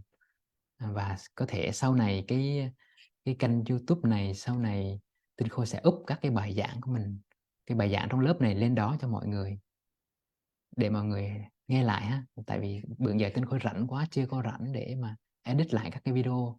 Đây là kênh YouTube mà Tinh Khôi dùng để lưu lại các bài giảng của mình. Mọi người lên đó và mọi người đọc, tìm nghe cái bài này, bài hướng dẫn ngồi thiền đúng và hiệu quả tại nhà này, cái bài này. Mọi người ghé cái kênh YouTube và đăng ký ha, đăng ký vào và một like thôi. Tại vì biết sao, cái này cũng phải thì Tinh Khôi quảng cáo đâu mà mọi người biết không. Nếu mà mọi người thấy cái phương pháp này nó hay á, thì chỉ cần mình kích vào like á, thì cái YouTube nó có một cái hay là khi mà nhiều người like á, thì nó lại lan tỏa cho những người khác. Nó hay vậy đó. Thì nếu mà mình thấy những cái kiến thức dạy về chánh niệm này nó có thể giúp ích mọi người, thì chỉ cần một cái like của mình thôi, nó đã giúp cho nó sẽ có tác động lan truyền nhiều hơn. Thì nhiều người sẽ có cơ hội tiếp xúc với những cái phương pháp thiền tập đúng đắn, để cho họ khỏi bị rơi vào các trạng thái tưởng thức.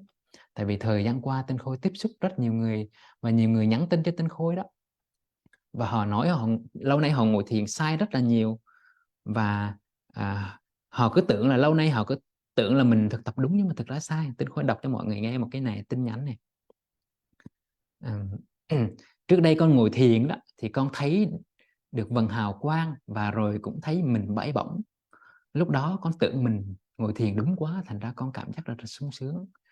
Nhưng qua những cái bài giảng vừa rồi của thầy, con mới nhận ra rằng té ra lâu nay mình thực tập sai mà mình không có hề biết. Mình cứ tưởng mình thực tập có kết quả, mình tự hào về bản thân mình thực tập đúng rồi, nhưng té ra mình thực tập sai.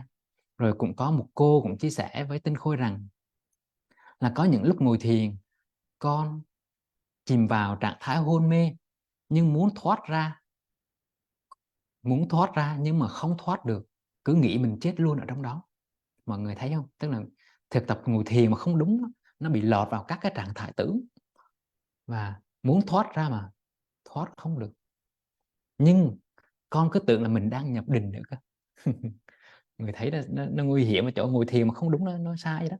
Thành ra là Tinh Khôi mà dạy ai ngồi thiền là Tinh Khôi có trách nhiệm theo dõi cái sự thực tập của người đó, và luôn mở cái cánh cửa để ai mà hỏi những cái vấn đề gì trục trặc về thiền tập là Tinh Khôi phải trả lời liền, tại vì sợ người ta thực tập sai. Nhiều lúc mình dạy một phần rồi nhưng mà sợ người ta tiếp thu nó sai. Mà tiếp thu sai một ly thôi là đi cả dặm rồi. Thành ra Tinh Khôi khuyên mọi người đó, nếu mà ai mà không quen ngồi thiền thì khoan vội ngồi thiền, mà nếu ngồi thiền là phải học cho đúng mới ngồi thiền, còn không là đừng ngồi thiền. Thực tập đi thiền hành, đi kinh hành, thực tập như lý tác ý trong đời sống hàng ngày là đủ rồi, không cần phải ngồi thiền ha. Nhưng mà nếu ngồi thiền thì phải học video, phải ngồi thiền cho đúng mới được.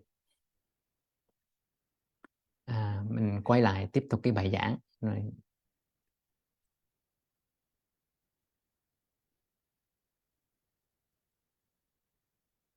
Vì thời gian qua Tinh Khôi quan sát nhiều người thực tập thiền sai, thế là sau này Tinh Khôi ít có khuyên mọi người là nếu mà thực tập ngồi đó, thực tập ngồi chơi thôi, đừng đừng có nhắm mắt lại, mình có thể mở mắt ra.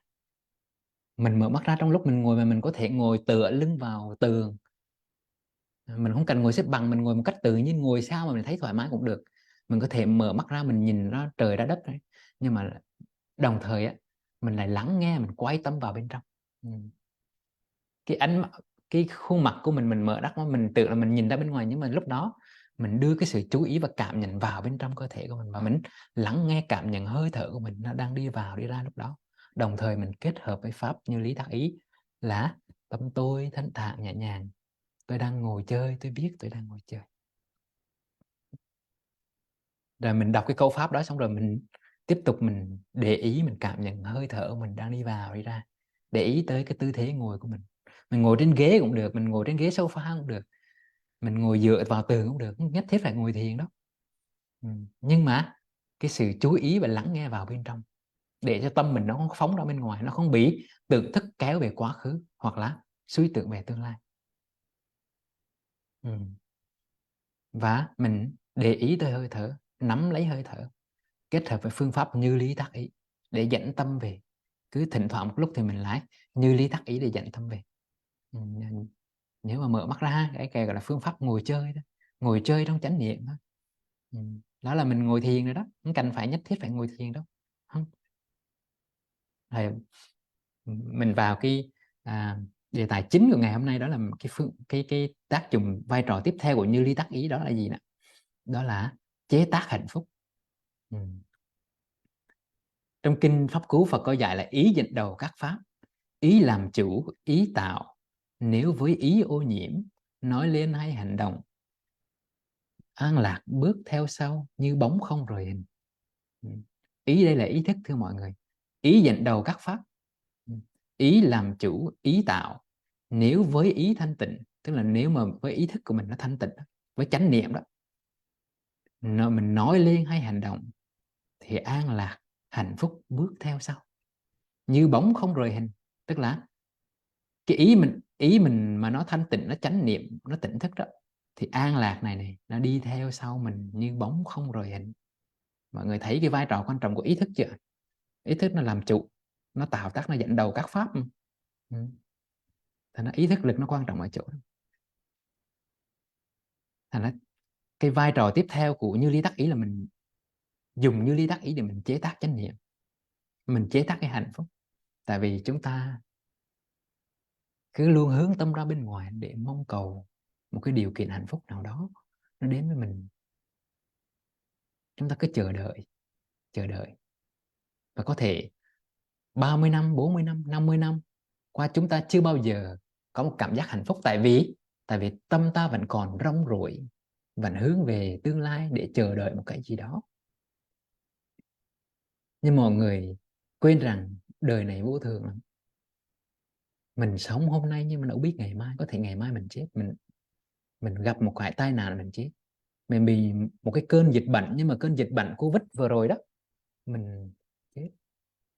Vậy một cái hạnh phúc, một cái ý niệm về hạnh phúc, về tương lai mà nó sắp xảy tới với mình, nó sẽ không bao giờ xảy ra hết nếu mình không có thực sự có chánh niệm, nếu mình không có ý thức là những cái ngày hôm nay đó mình đang sống một cách khỏe mạnh và bình thường này có thể là cái ngày, cái giây phút mà hạnh phúc nhất trong đời của mình rồi.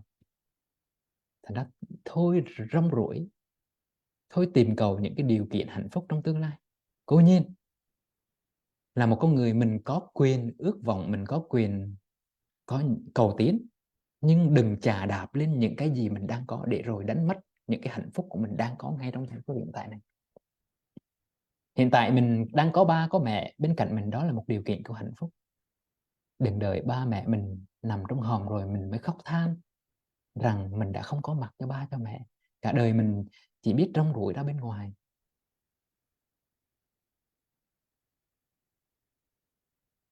Và mình đang có mặt, mình đang có một cái thân thể khỏe mạnh đây, đó là một điều kiện của hạnh phúc rồi, thưa đại chúng. Thật ra mỗi lần mình dùng pháp như lý tác ý là tâm tôi thanh thản nhẹ nhàng, tôi đang thở vào, tôi biết tôi đang thở vào, là một lần mình đang dẫn tâm mình trở về với giây phút hiện tại, mình đang dẫn tâm mình trở về với thân, mình đang trở về nhà. Cái này gọi là ngôi nhà đích thực.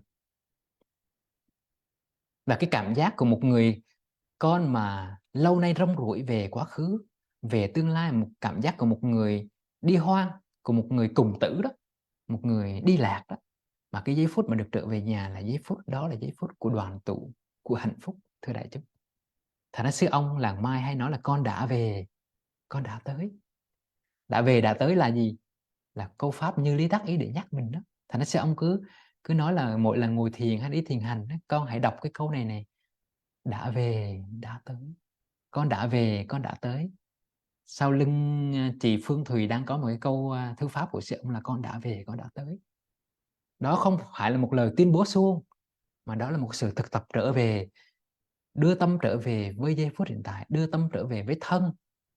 Đó là một sự đoàn tụ, đó là một cuộc trở về nhà, như một đứa con đi xa đi lạc lâu nay và trở về nhà. Thì cái giây phút đoàn tụ, cái giây phút mà bước chân về nhà, đó là giây phút của hạnh phúc, thưa đại chúng. Vậy khi mà mình đưa tâm trở về với nhà, đó là mình đang chế tác hạnh phúc bằng pháp như lý tác ý. Con đã về con đã tới. Đó là tâm trạng của một người lâu nay đi lạc đi hoang mà được trở về với ngôi nhà đích thực của mình. Và mình có thể đọc cái câu pháp là I'm here for me. Có nghĩa là gì? Là tôi đang có mặt cho chính tôi đây nè. Mình có thể đọc thầm cái câu đó trong đầu của mình: tôi đang có mặt cho chính tôi đây nè.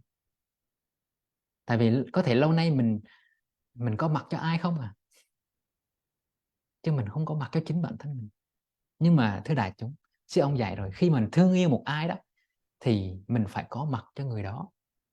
Nhưng mà để mà thương ai đó thì mình phải học cách thương chính mình đã. Tại vì mình không có gì làm sao mình cho đi, phải không ạ? Mình không có tình thương đối với bản thân mình, làm sao mình thương được người khác? Làm sao mình thương được chồng mình? Làm sao mình thương được con mình? Làm sao mình thương được ba mẹ của mình?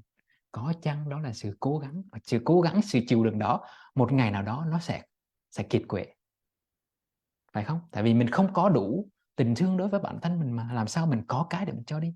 Thành ra I'm here for you là tôi đang có mặt cho chính tôi đây. Đó là hành động trở về của thương yêu. Mình đang thương chính bản thân.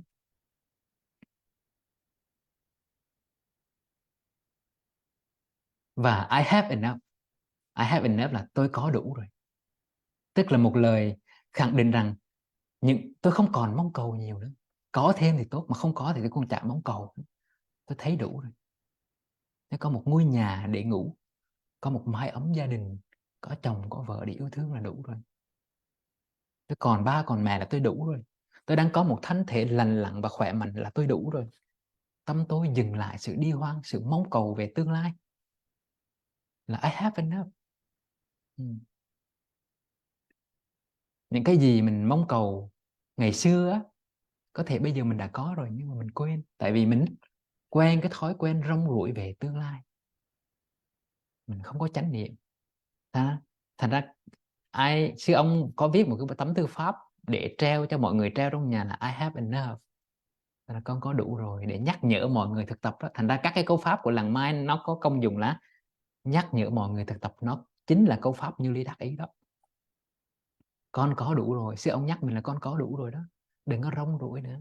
Và mình cũng từ chính nhắc bản thân mình là I have enough, con có đủ rồi, con không còn vọng cầu về đi tìm nữa. Ừ. Mình phải học để nhận diện, để ghi nhận, để trân quý những gì hôm nay mình có. Mình phải có cái khả năng là sống hạnh phúc cái đã. Bình thường chúng ta cứ hướng ra bên ngoài để đi tìm các điều kiện hạnh phúc không à. Mình phải đi tìm bằng cấp, mình phải đi tìm tiền bạc, mình đi tìm danh vọng, mình đi tìm các cái điều kiện để đem tới cho mình hạnh phúc.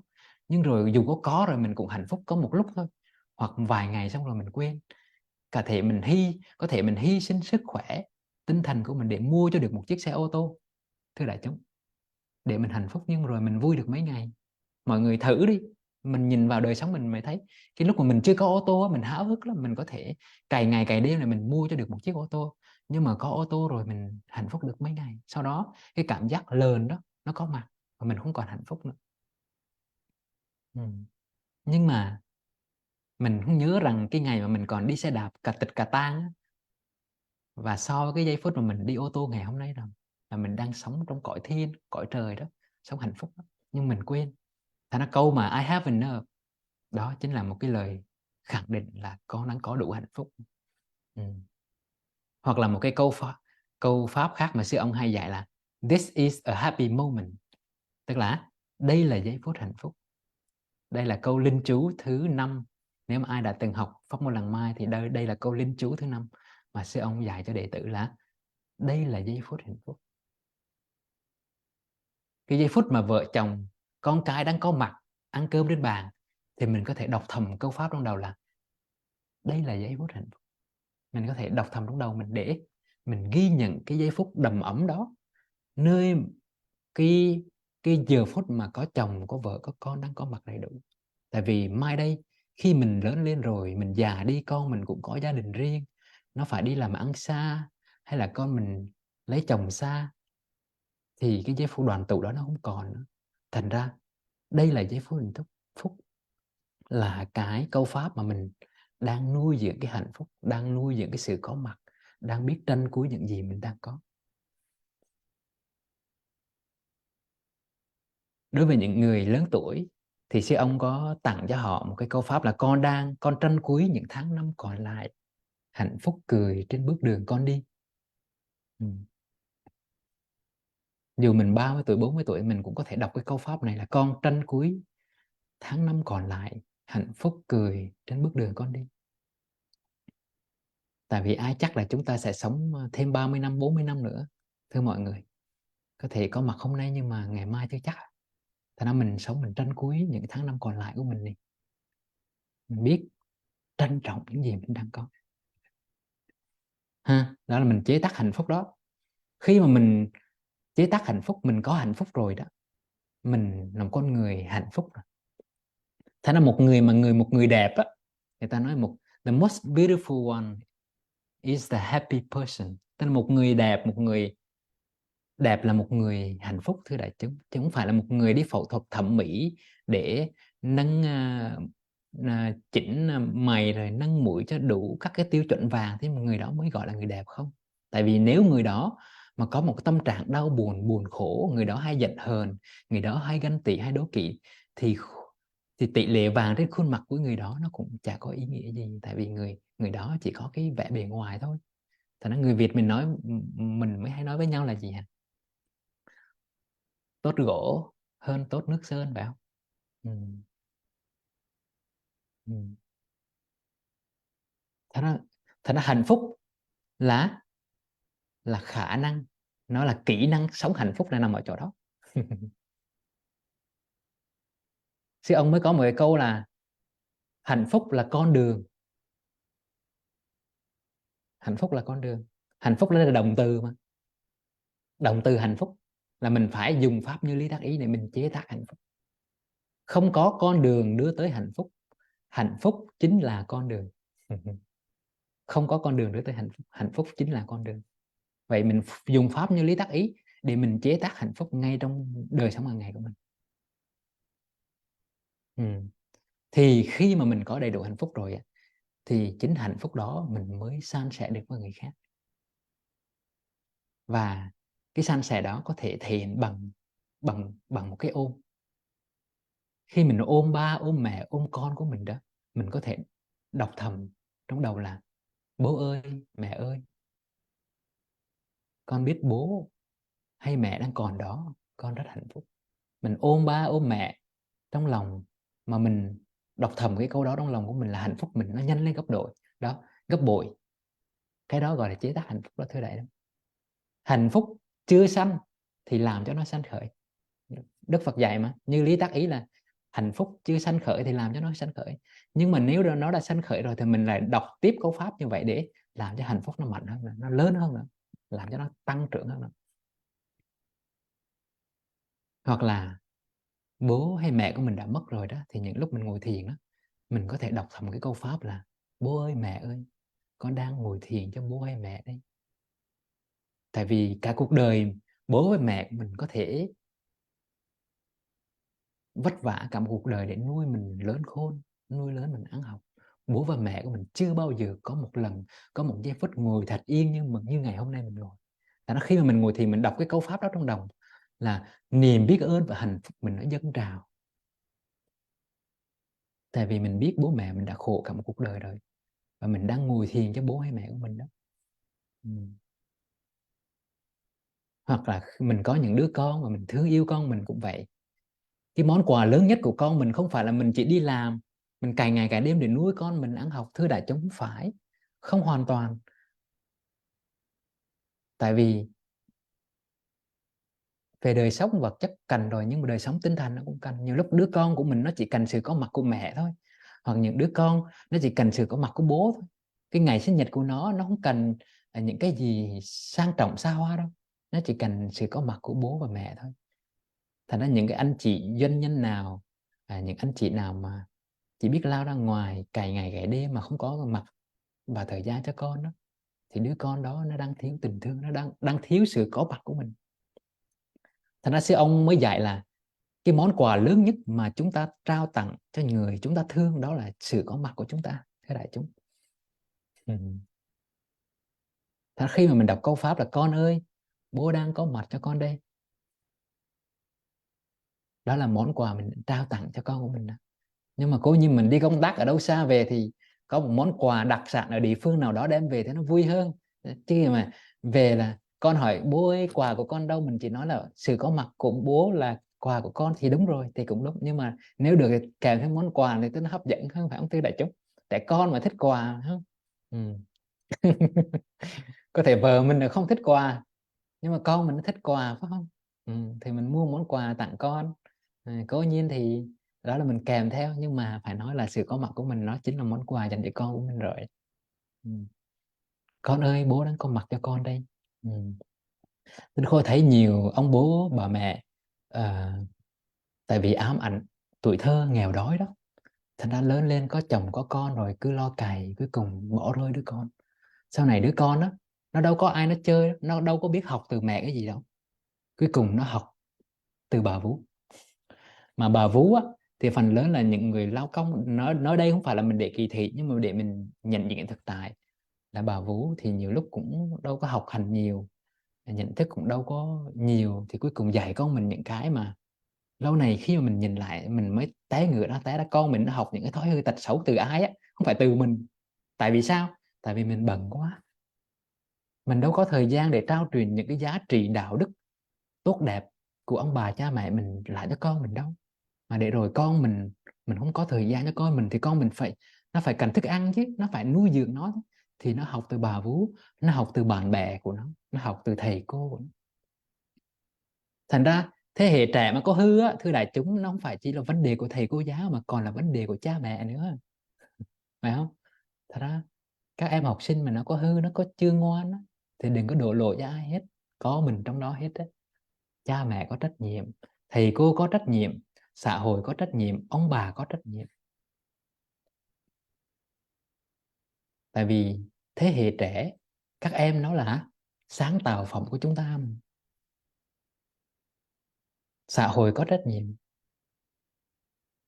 Chúng ta đăng tải lên mạng xã hội những cái hình ảnh xấu xí, bạo lực, bạo động, những cái xấu xa thì các em nó hấp thụ vào, và mình cổ suý cho những cái đó.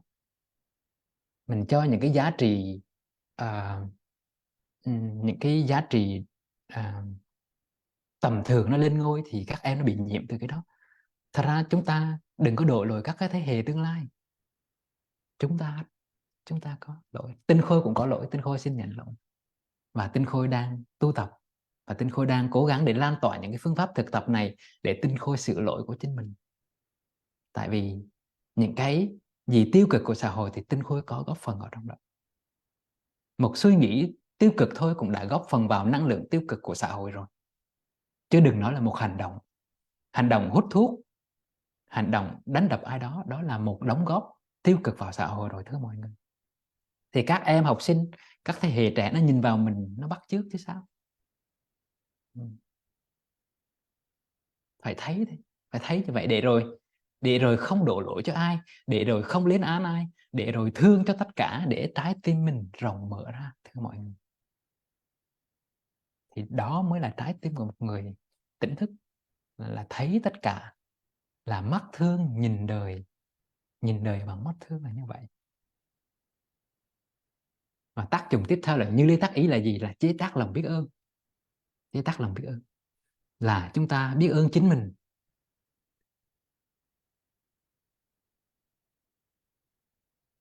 Chúng ta học cách biết ơn bằng chính mình. Mọi người có thể bỏ hai cánh tay lên trên vai này, mời mọi người bỏ tay lên hai hai vai, bỏ tay choàng như vậy này, mọi người cùng choàng lên vai mình, tay trái tay phải ôm vậy. Mình nhắm mắt lại, và mình cảm giác như mình đang ôm chính bản thân mình đang ôm lấy thân thể và tâm hồn của mình. Dù hình hài này có là 30 năm, 40 năm, 50 năm, 70 năm, thì trong ta vẫn luôn còn đó một đứa bé của 5 tuổi, đứa bé của những ngày tháng hồn nhiên, của em bé dễ bị tổn thương, và mình đang ôm lấy bản thân mình biết ơn thân thể của mình vẫn đang còn khỏe mạnh. Mình thở và ôm lấy thân thể của mình.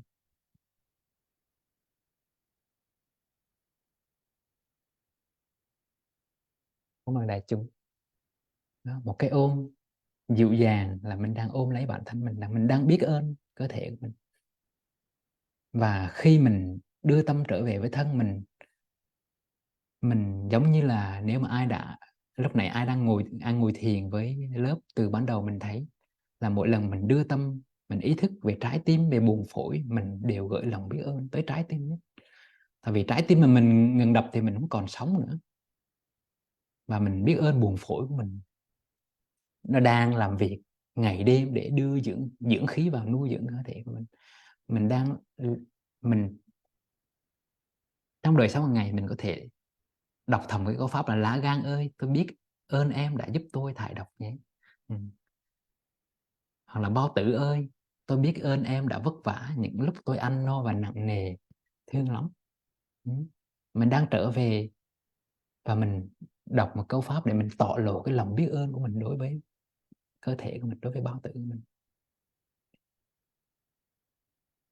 Mình biết ơn bao tử để rồi gì? Để mình nhớ rằng là mình đừng ăn cái gì nặng nề quá, đừng có ăn cay quá mà bao tử mình nó đau đớn, nó đang vật vã.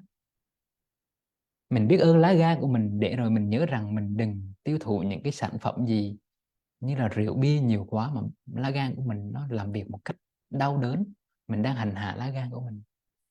Mình biết ơn trái tim của mình. Thật ra khi mà mình trở về để rồi mình khởi lên một cái câu pháp tác ý, khởi lên một cái ý niệm trong đầu của mình, biết ơn những cái bộ phận trong cơ thể của mình, đó là mình đang biết thương mình.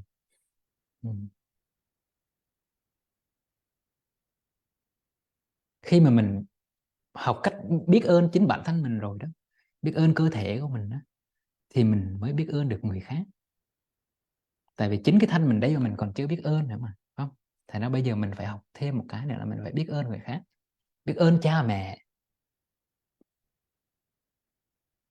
Trong cái tác phẩm Bông hồng cài áo đó, sư ông có dạy mình là một ngày đi học về, anh hãy bước tới gần mẹ, anh nhìn mẹ thật lâu, mỉm nụ cười nhìn vào mắt mẹ và nói với mẹ rằng là mẹ ơi, mẹ có biết là con thương mẹ không? Đó là một cái hành động của biết ơn đó. Ừ.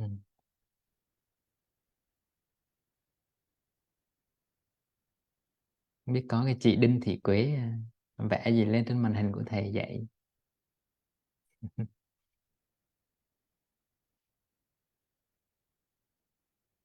Nhưng mà thưa đại chúng, có một điều rằng chúng ta phải thừa nhận với nhau là đối với người Việt mình, sư ông dạy thì dạy vậy nhưng mà mình mắc cỡ lắm. Chả lẽ đi làm về ngồi gần bên mẹ, nói mẹ ơi, mẹ có biết là con thương mẹ không? Mình nói thế mẹ mình quay sang nói mày bị khùng hả mày? Tại vì người Việt mình không quen như vậy. Ừ, phải không ạ? Mình phải thực tế một chút ha. Ừ, thực tế. Nhưng mà mình có thể làm được không ạ? Thì mình đọc thầm trong đầu, mẹ mình đâu có biết, phải không? Ừ, mình ngồi bên mẹ mà mình chỉ nói mẹ cho con ôm mẹ một cái, có vậy thôi. Và chính cái ôm dịu hiền đó, cái ôm ấm áp đó, nhưng mà mình đọc thầm trong đầu là mẹ ơi, con biết là mẹ đang còn sống đó và con đang hạnh phúc. Mình vừa ôm mẹ mà mình vừa tác ý trong đầu mình cái ý niệm đó, là cái hạnh phúc mình nó nhân lên gấp bội, nó nhân lên gấp bội. Để rồi sau này khi mẹ mình có mất đi, và chắc chắn một điều rằng mẹ mình sẽ mất đi thưa đại chúng, thì mình sẽ không còn hối hận và hối tiếc nữa. Tại vì khi mẹ mình còn sống, mình đã sống hết lòng với mẹ rồi. Thời gì chúng ta đau khổ khi mẹ chúng ta mất đi là tại vì chúng ta chưa bao giờ hết lòng với mẹ hết. Thành ra mẹ chúng ta mất đi chúng ta mới đau đớn, mới hối hận, mới khổ. Chứ sự thật à, ai cũng, chúng ta cũng chết đi mà, phải không? Nhưng mà tại sao có những người thân của họ chết đi thì họ rất là bình thản, họ rất là nhẹ nhàng? Tại vì khi người thân họ còn sống, họ đã sống hết lòng rồi. Nhưng mà có những người trong chúng ta, khi người thân chúng ta mất đi thì chúng ta rất đau khổ, hối hận, tại vì chúng ta chưa hết lòng với người đó. Thì nó pháp như lý tác ý nó hay vậy đó, nó giúp cho mình biểu lộ, nó phát khởi trong tâm mình lòng biết ơn. Và đối với cha mẹ cũng vậy, với những người thầy tâm linh cũng vậy, những người dạy cho mình những cái đạo đức, dạy cho mình những cái điều hay lẽ phải.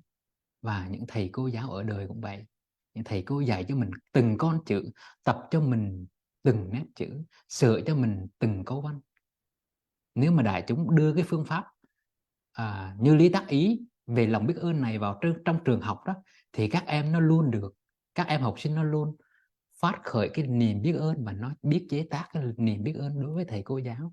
Thì sức mấy mà nó đi cãi lại với cô giáo, mà sức mấy nó đi chửi cái thầy cô giáo, phải không ạ?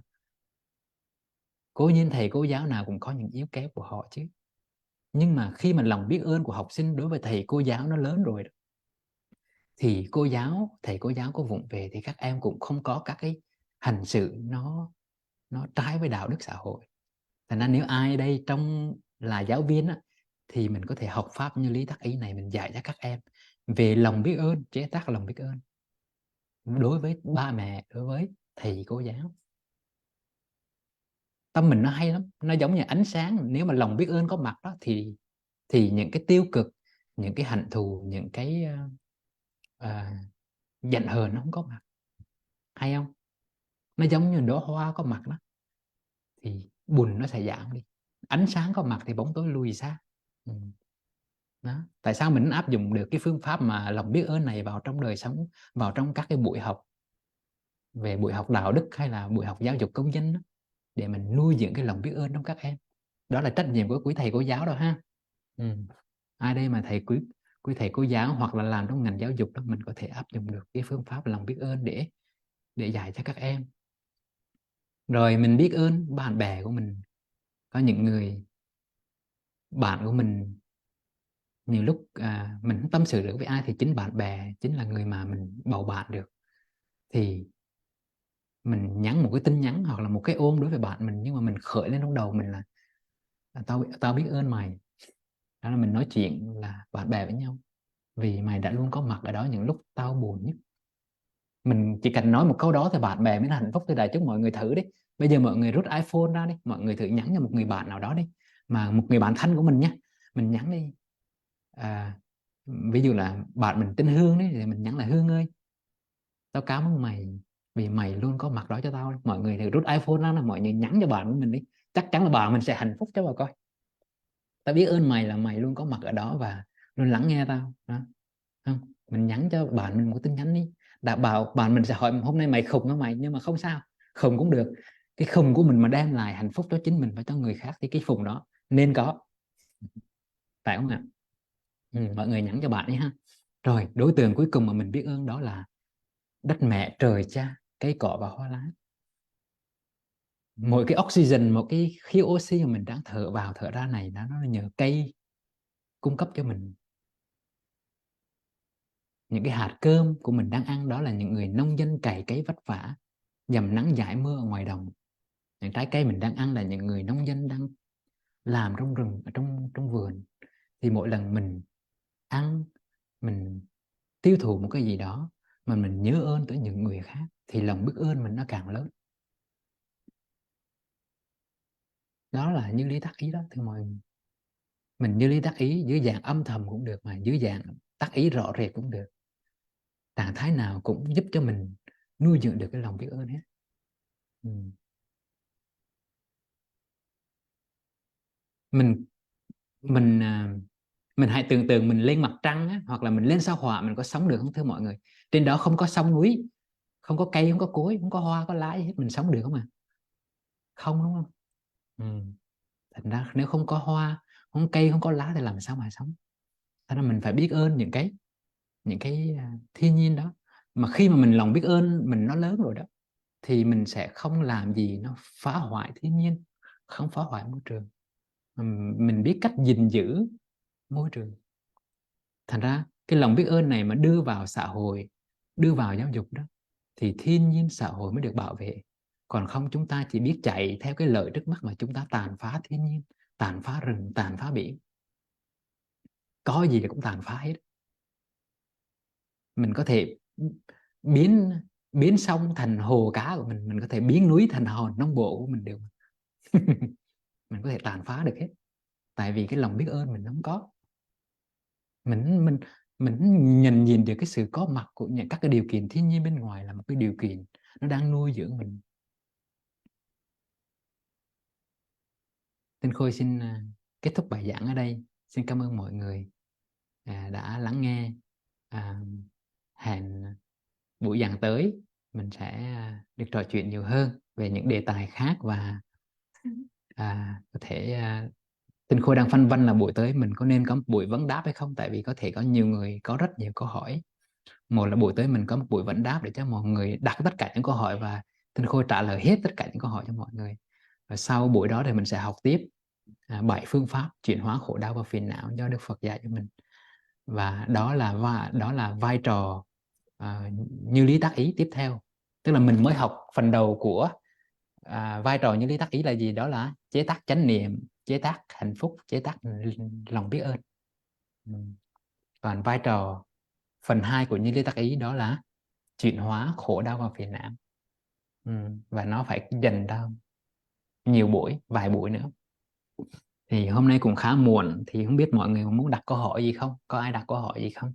Nếu ai buồn ngủ hay bận thì xin cứ đi công việc của mình ha. Rồi.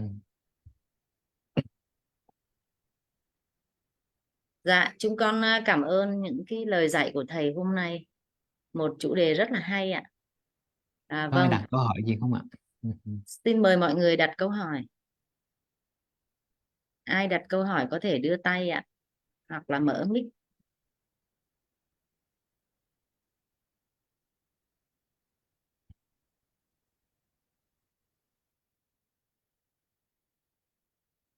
Dạ, có ai hỏi không à?